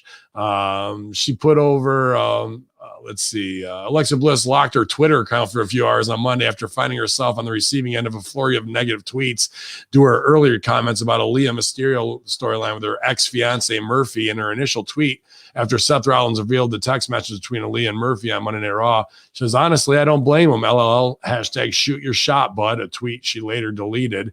Almost instantly, Alexa was criticized for encouraging a relationship between a 32-year-old and a 19-year-old, albeit a storyline. Bliss pointed out that she was unaware of Aaliyah's age. Do I know her age? No. Was I trying to be supportive of Murphy? Yes. Back off and calm down, people. Just happy Murphy is getting the success he's worked for. That's all. Be bothered by something else. Dude. And, you know, here's the problem. Alexa Bliss is supposed to be in the Fiend fucking storyline as half MK Ultra herself, going back and forth. Why is she tweeting as Lexi Kaufman about the Aaliyah storyline and then letting the fans get to her and put shit over? This is children in a fucking business that should be run by adults. Again, week after week after Mia Yim tweeting that shit out. Like, she put out some shit with her and her dogs, even had to take that down because they just can't stop themselves. How can they not stop themselves from hitting send and then having these reactions? What do they think is going to happen? They don't think. They're not thinking at all. It's dead in the water anyway for her. I don't see it having any legs, and maybe she doesn't like it now because she wasn't on the pay-per-view. So now she's sort of acting out almost like a child. This is my guess, and just doing whatever. Or maybe they truly think that wrestling fans can have double think in their minds. Let's use a 1984 term. I can think of you as Trish, the other one, and I can think of you as Jordan Grace when you're in the ring, and I can have these two diametrically opposed characters in my mind and be fans of both. Any worker who's ever seen or witnessed or thought about or even heard about the saying, when you try to get everything over, nothing gets over. You only have one thing. No offense against the wrestling fans. This is casual fans. This is marketing, what I learned in the fitness business. I am now the resistance band guy. And that's fine because guess what happens? People buy, where I want to do a resistance band workout. Where can I? Oh, that's the resistance band guy. What's that? He's the guy. You made yourself a cornerstone of something. My wife really, so she deserves all the money. But really, that's the thing. If you're going to be Alexa Bliss, Harley Quinn, be Alexa Bliss, Harley Quinn, and then transform yourself into Sister Abigail or whatever the female character is. Which, by the way, the fans have been waiting for this payoff for what, 5-7 years with Bray? Yep. And now you are... Fans can get to you. You're supposed to be a mythic character, but the mythic character that sells for X relationship stuff to supermarks on Twitter. That's the myth. That's Ann takes pictures with her fiance sitting on his light. Now, you're not really with Bryce, so why should I watch? Dude, Lillian Garcia, and I laugh about this because at the time it was like Crash Holly was still alive, and he would make fun of her for it. But she was a singer, still is, but and our ring announcer, and would not wear her wedding band on TV or when she was taking photos because she didn't want to destroy the fantasy for any young. I mean, it sounded shitty, but yeah, if you want to make money, you're selling sex. We're selling being able to say the unattainable superstar that you want could be in your, but so we're not going to do anything to reinforce or take away from that image of what you have. That's protecting the business. That's protecting your business. We're in the fantasy creation business. So when you're doing this on the outside, you really don't love this business. And every time you do that, it knocks the rest of us down where we try and build something believable. You're saying, don't believe it. You can believe their stuff, but don't believe mine because of this. Well, if they don't believe yours, mine's lesson too. This is where Bray would have to step in. You're killing my thing. Bray put over he's doing it too. The fucking thing where they were doing the Vikings pizza thing, and he popped for it and goes, "Did I write this?" Bray Wyatt in the middle of this fucking thing 2 weeks ago is doing these things as well, bro. It's Checked out, cashing a check. That's got to be the only reason. Brutal. Maybe dealing with Bruce and Vince and the bubble finally got to him, and he's just like, I got kids and I got I got all these bills. I just keep my mouth shut and do whatever. Because the Fiend and even Bray Wyatt, they managed to make that stale and boring. I like watching it, but I don't feel like I'm in the same of like what's going to happen next. Yeah. Or are we in a separate? It's just a the gynecologist wall with a curtain and a fake door. That's all it is. They don't give a shit. James Storm, a lot of reveals and a lot of things that people don't know in our last 4 stories here. James Storm reveals he was set for debut after WrestleMania, but the pandemic scrapped those plans. He says, I get home, I see an email from Canyon Cean saying, hey, we're interested. Paul Heyman wants you to reach out and bring you to Raw. I was like, wait, I think Bobby's going to Raw. This could get interesting, you know? Storm revealed his plan to work for WrestleMania weekend in order to drop the NWA Tag Champs, but the pandemic stopped all that. I told them I'd work the WrestleMania weekend shows with Eli Drake to drop the NWA titles to whoever they wanted me to drop it to, just to go out on good terms, good biz, you know? Then the show got canceled for NWA, and it kept snowballing, dude. Got to be frustrating for him, dude, as far as thinking beer money. I think beer money would be great in WWE. Absolutely. There's stuff there, and you could do something with Storm and Rude against each other. I think they're better together. Storm's been in this for a long time, obviously a staple in TNA and made his name there. The cowboy gimmicks never really go in my like, oh, I love this type of stuff. Worked hard. I've heard mixed reviews on people working with them. I've never, I think I was only on one show with him, not in the same seg or anything, but I don't know. Bobby Roode may need him here after being started and stopped so many times. Who cares about him and Ziggler? Who cares about him and Shorty G and, wearing a Ric Flair robe and coming out to that? Bobby Roode had so much more to offer than that. And maybe it's James Storm and the Boozer Cruiser again, getting him to that level of being known. Is anybody going to care about anything wrestling related anymore? I don't think so. And what have you heard about working with James Storm? What has been the things you've heard? It was fucking I'll stooge it. It was when they were doing that weird thing with Mickey and him with the kidnapping and that went really bad and all that, like there was a lot of office bullshit and people not getting paid at the time too. So there's a lot of toxicity in it, but I heard hard to work with and just like was doing dumb shit at the time.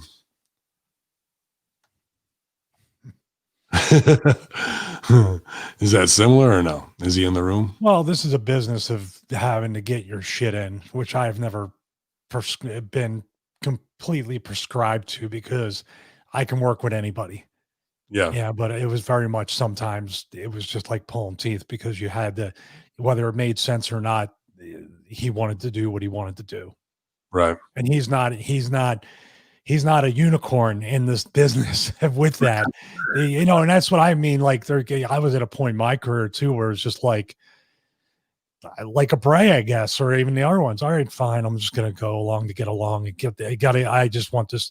I want this TV or this pay-per-view to be over right now because this is not, I'm going to do what I need to do for you. Come on, man. Just trust me. When you have more experience than somebody and they're talking to you like you see with, a Colt Cabana or other people. And I'm not saying it's necessarily disrespectful. This guy made 6 figures. He knew how to work the office. He knew how to work Dixie. This guy was making $300,000-$400,000 a year. And he kept getting opportunities with NXT and he was going to be brought up to the main roster. So he must be doing something right. They view him a certain way. That's the difference. Sometimes you have to be a mark and get your shit in because the people in the office are marks. Oh, he won matches. He gets a lot of moves in, not understanding what a real worker is. And he is one of the best workers out there, one of the best talkers. So he deserves it. But you see what I'm saying? Like when I think about working certain people and I'm just like, oh, not that it's bad or I'm not going to get hurt, but it's just not a night off. Not a night off. I mean? Not easy. No, I get it. And that's kind of what it was too. So he's definitely a pro, but at the same time, maybe there's a reason why it took this long. And even now they're not clamoring to get him on air. This doesn't say that he's going to show up soon, but however, we do have a draft. If he's not in it, I would say that speaks volumes. Big question. Why did Abyss taser your tits, Stevie? I'll tell you a quick story about that. We were going to use a real taser. Which we almost got to the point where we were going to use it. I mean, I was going to sell it anyway. And then the prop guy brought the fake taser in with the smoke thing and the little charge where you see Abyss kind of flip the thing and hit me with it. it heated up the pins on the fake taser and it burned me worse than a real taser in my chest. So when I was selling that, like when I was like, oh my God, it was burning me like on my chest. So like it probably hurt less than a real taser would have. Good rib, right?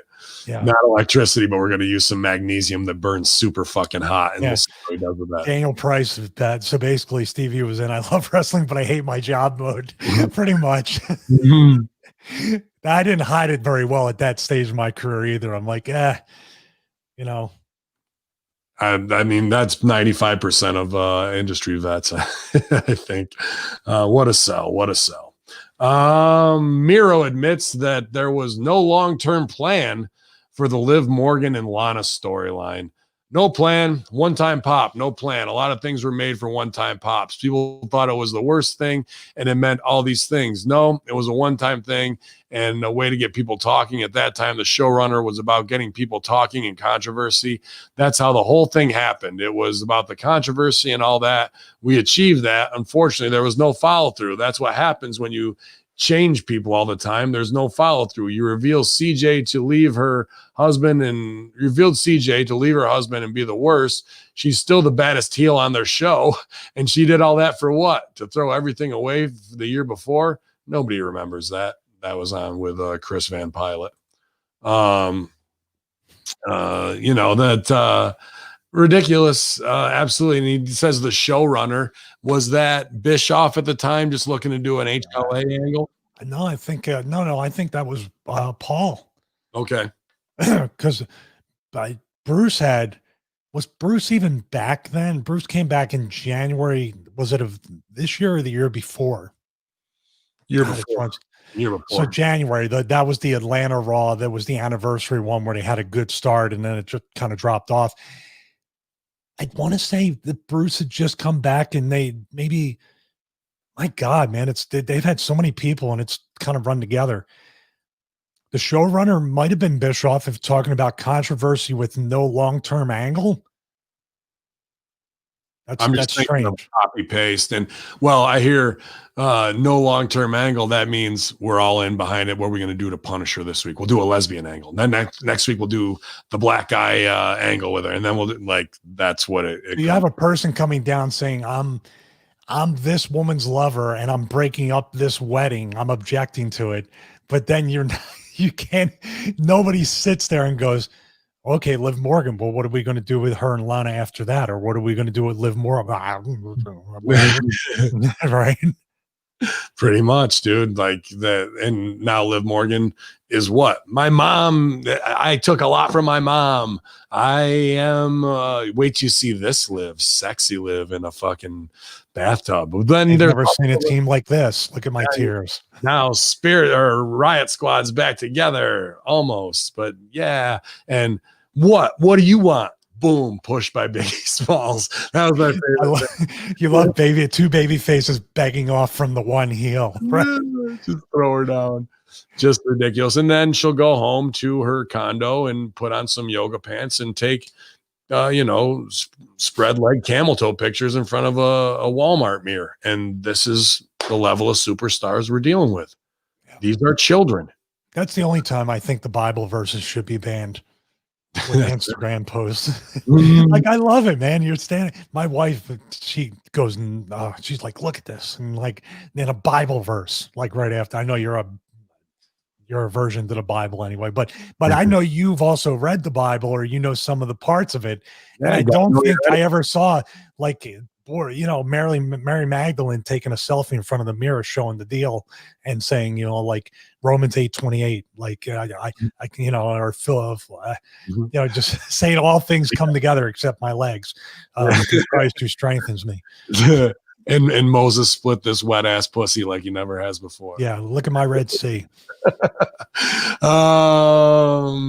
Let's see. My wife is listening. Well, good. Damian Priest admits to being shocked that Pat McAfee's takeover performance. He says, absolutely outstanding performance. I mean, XL, Damian Priest began on the podcast. I've seen people wrestle for years that can't put a match on like that. I'm just being honest. I've wrestled around the indies, and in the end, these guys can't do what he can do. McAfee, actually telling a story and wrestling a good match and then doing some high-risk maneuvers that are outstanding. I mean, like I said, I was surprised. I mean, I knew he'd been training. I knew he trained with Rip Rogers. Wow. There was no way professional athlete was going to come to this unprepared. Dude, there's your fucking answer. He said it. It's right there. I knew he trained with Rip Rogers, but man,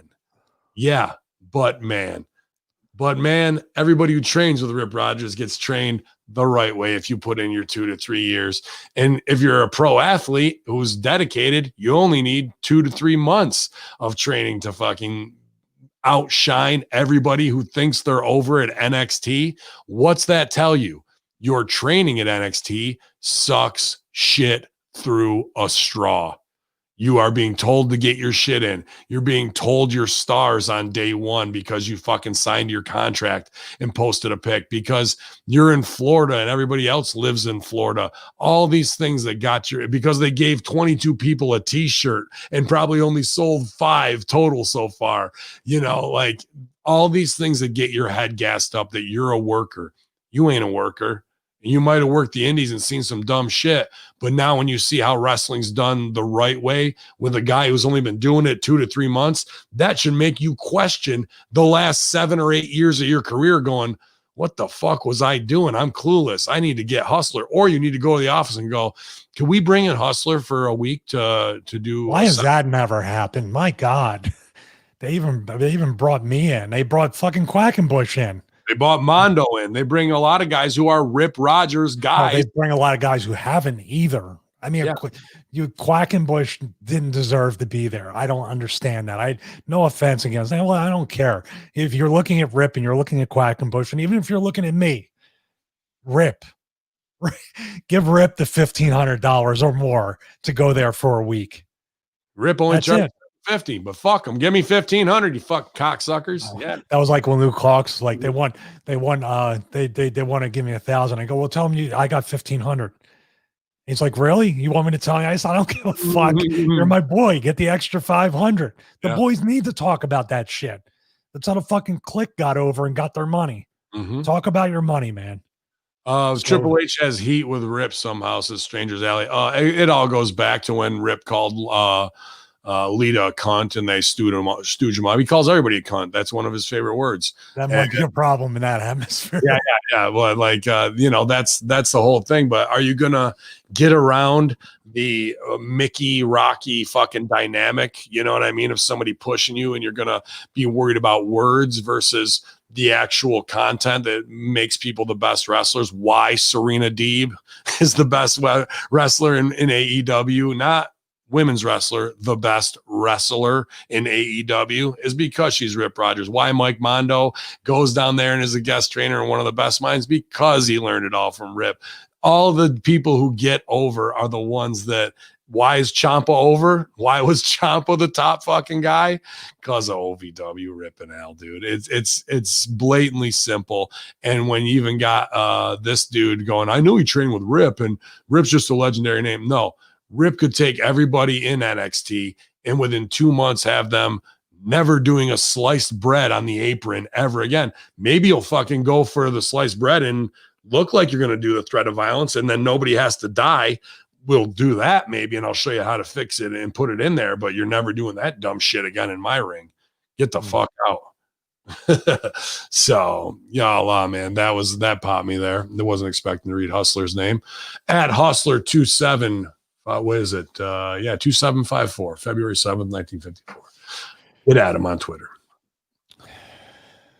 Last story of the day. You ready or no? You got something you want to add? Just a fact, once again, the wrestling bubble thinks because Pat McAfee is just a punter that he can't be an athlete. He's the best punter of the decade. And also much more. Pat, here's my thing. You can tell Rip to please pass the message along. Do not waste your time with professional wrestling. You're way too over and you're doing way too many good things that we're watching. We want to be like you. Stop trying to be like us. How's that? Is that a good message? He said the other day, that's a great message. He said on his Twitter the other day, he's got some inside info about the NFL and know that when it drops, he knew about it first. But that was kind of vague in that. So I don't know like people are like, is Pat coming back? And he's doing the McMahon strut or whatever, like he used to. Or is there a job for him, or is there some scandal coming down? It was an interesting, vague tweet that way. So I'm trying. They might shut the season down because they've already postponed one game. Yeah. So maybe they're going to shut the season down. Yep. It could be. It very well could be. During the latest media call, our final story, our media scrum job, Triple H spoke about the upcoming draft. He said on his call, he doesn't have much clarity on the situation, admitting that he was unsure. The specifics of the draft have yet to be announced, and WWE has already begun moving superstars between brands such as Dana Brooke and Mandy Rose, which was gripping stuff. He says, I wish I did, but I didn't. The draft is coming. I'm unsure. Like myself, we'll have to stay tuned and wait and see. The draft is always an exciting time because you can get new talent, fresh matchups, and everything else. Like you said, I'll be sitting back and waiting to see the excitement unfold. These weird kayfabe answers that are supposed to be on a fucking call where they're breaking fabe, right? Is this game really being in the dark when it comes to Vince and Bruce's conniving, and then Bruce gets the sit-down meeting going, I'll cherry pluck this guy, then game gets to go, okay, I'll figure out how to write them off TV this way, that, and the other ones will just say, fuck it, and then you go and turn them into T-bar and whatever. Everything we've been working on down here, fuck that. You go do what you want to do. It feels to me like the products are that disconnected in not having a 360 picture of how to build talents. What are you thinking, man? Why do they keep going?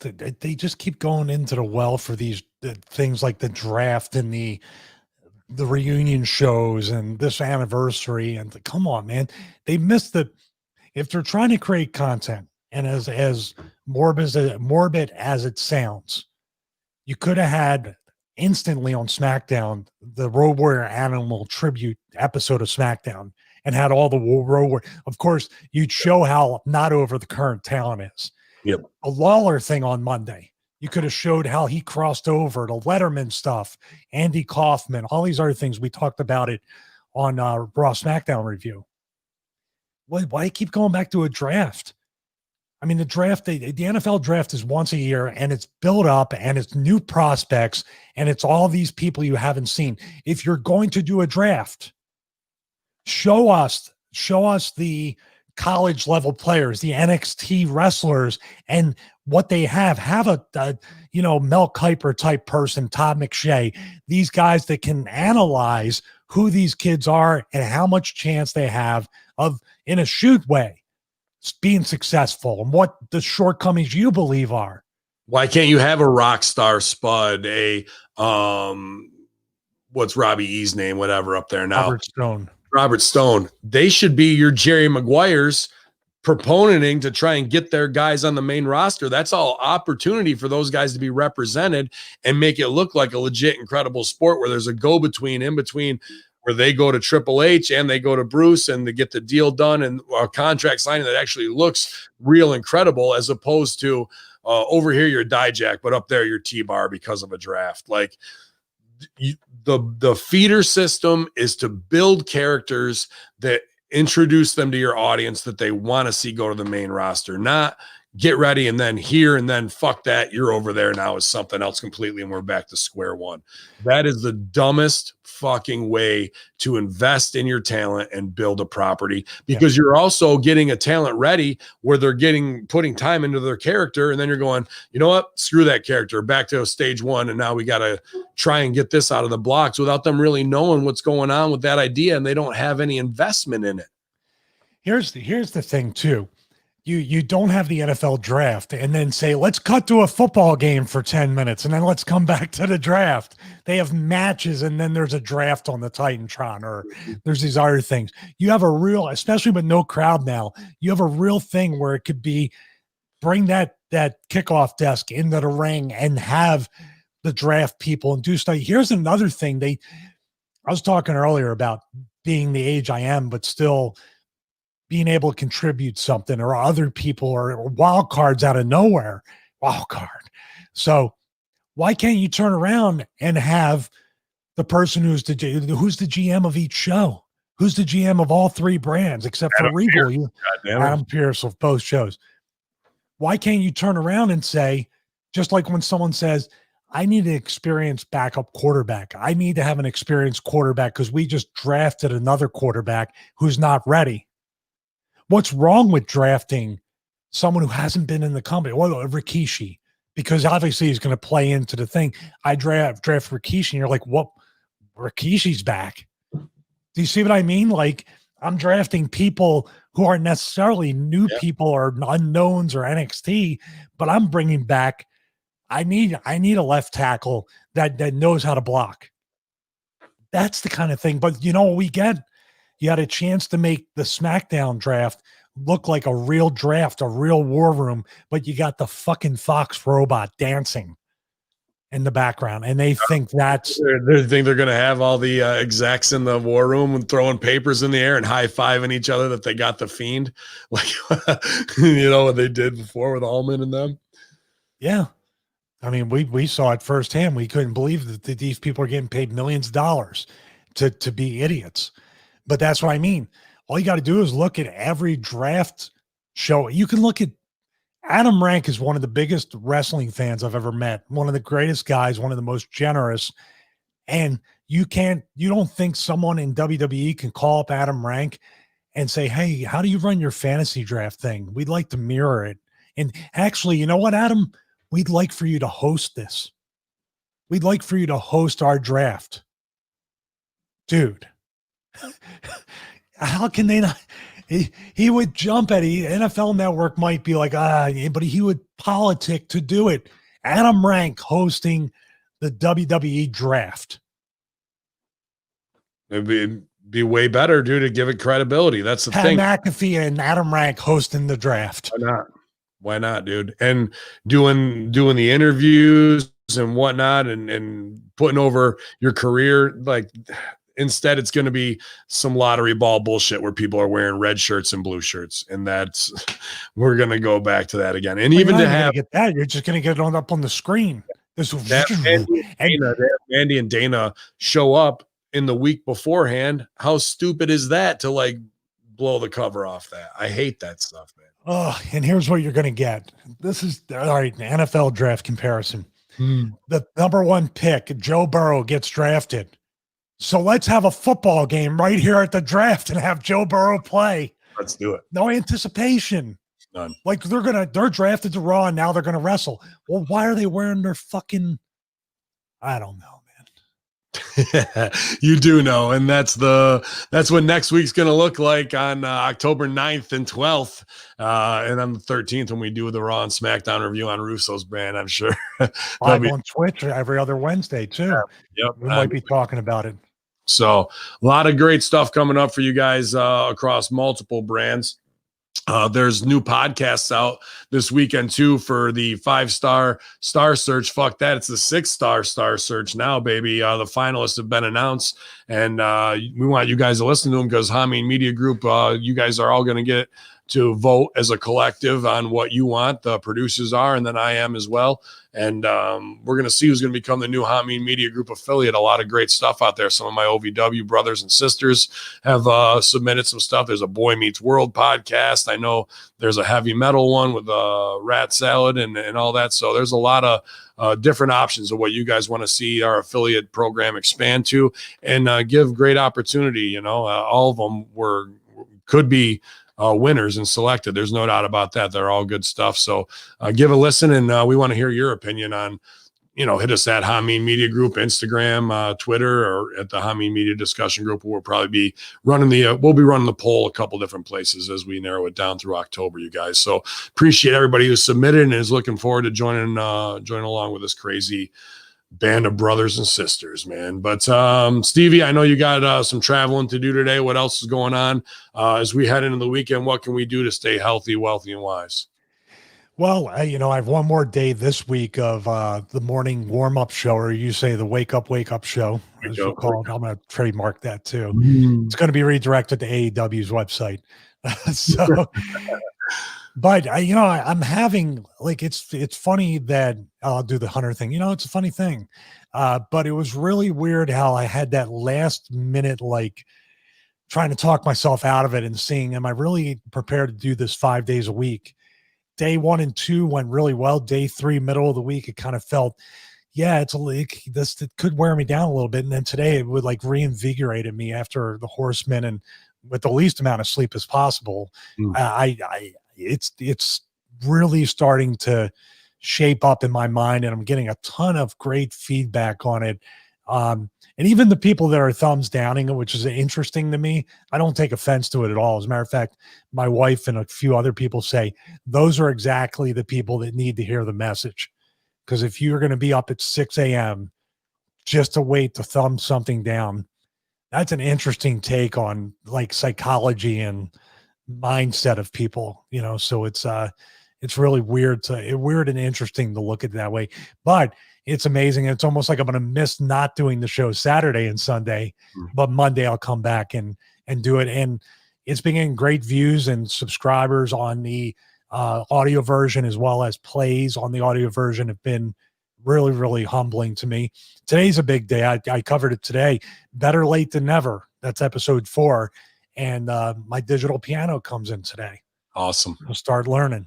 Awesome. How many sharps and flats in the key of C? None. That's right. That's right. He knows it. That's right. God damn it. Who's that musical son of a bitch? Next week we'll move on to G and F. Well, I got Greg Miller, marathonmusicgym.com. That's Russo's nephew, musical prodigy. We're going to stream the piano lessons so people can see the struggle as it goes along. So, you're going to see that, but also go to his website, check it out. That's the music theory, the lesson 1, module 1, I should say. I think it's 3 lessons that I'm going to be focusing on. And also what's really important for me is I'm going to time my lessons out daily between his lessons. Like I'm not going to sit there for 3 hours and then just, I'm going to really take it just like I do my training and try to have set workouts, timed workouts to where I'm not overwhelming myself too much or not trying to rush through it. Does that make sense? Believe me, you're about to learn a big lesson in humility, because you just picked the hardest instrument that there really is to learn, where you have to detach your left hand and right hand and do completely opposite things, play chords and melody at the same time. So you're going to be developing your hand playing skills or scale, all the way down. And then you'll do one hand, then you'll do both, and you'll get super fucked up because you have to shift on one hand, while you're doing the other underneath. And then once you get it down, you'll feel real empowered. But it'll be Mary Had a Little Lamb and chopsticks, but you're going to get it, man. And I'm here to help you with any music theory, 1, 4, 5 chords, do, re, mi, fa, sol, la, ti, do, however you need to learn how to break it down.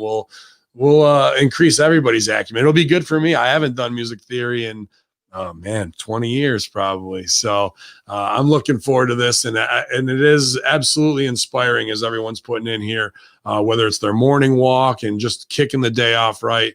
We're happy to wake up with Stevie Richards and give us that inspiration. So, and show by example, lead by example. I've been wanting to play piano for 30 years. I'm going to do it, man. And here we are. I think maybe I'll be picking up the guitar if I have any extra time as well. But we giving you guys plenty of time, 2 hours and 7 minutes here on the Friday Locker Room. We're going to be getting together, doing Stevie Richards yoga, the new yoga program, you guys, Hamin Media Group producers are, and updating that. So if you want to join us, getting that core tight before Thanksgiving and Christmas roll around, let's do it together before all that Halloween candy comes pouring down the chutes. So I'll be here doing the NXT review today with Silvio for our final Switch Up September, even though it's October 1st. We watched the show last night in near-death experiences, so we'll have plenty to talk about that way.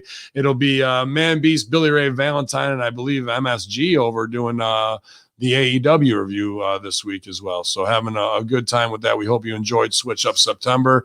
New Broasters 5-pound bag of coffees coming. Hopefully get the link today to get that going. So if you guys are worried about pandemic shutdown, or you just don't want to pay the shipping as much as it was, if you're really enjoying that Broasters, you can get it in bulk here from us soon, as well as Zordos olive oil. Appreciate everybody just buying the highest quality products that we offer here from Stevie Richards Fitness and food stuff that we're not going to put anything out that's going to lower our brand, you guys. You know that. So prowrestlingtees.com/all of us. You know how to do it. It's your Friday locker room, infidels. It's Big Stevie Cool. It's Hacker Hamin. And I'm not even telling you who I'm endorsing at this point. Here's the tip. It's GGP. Y'all infidels.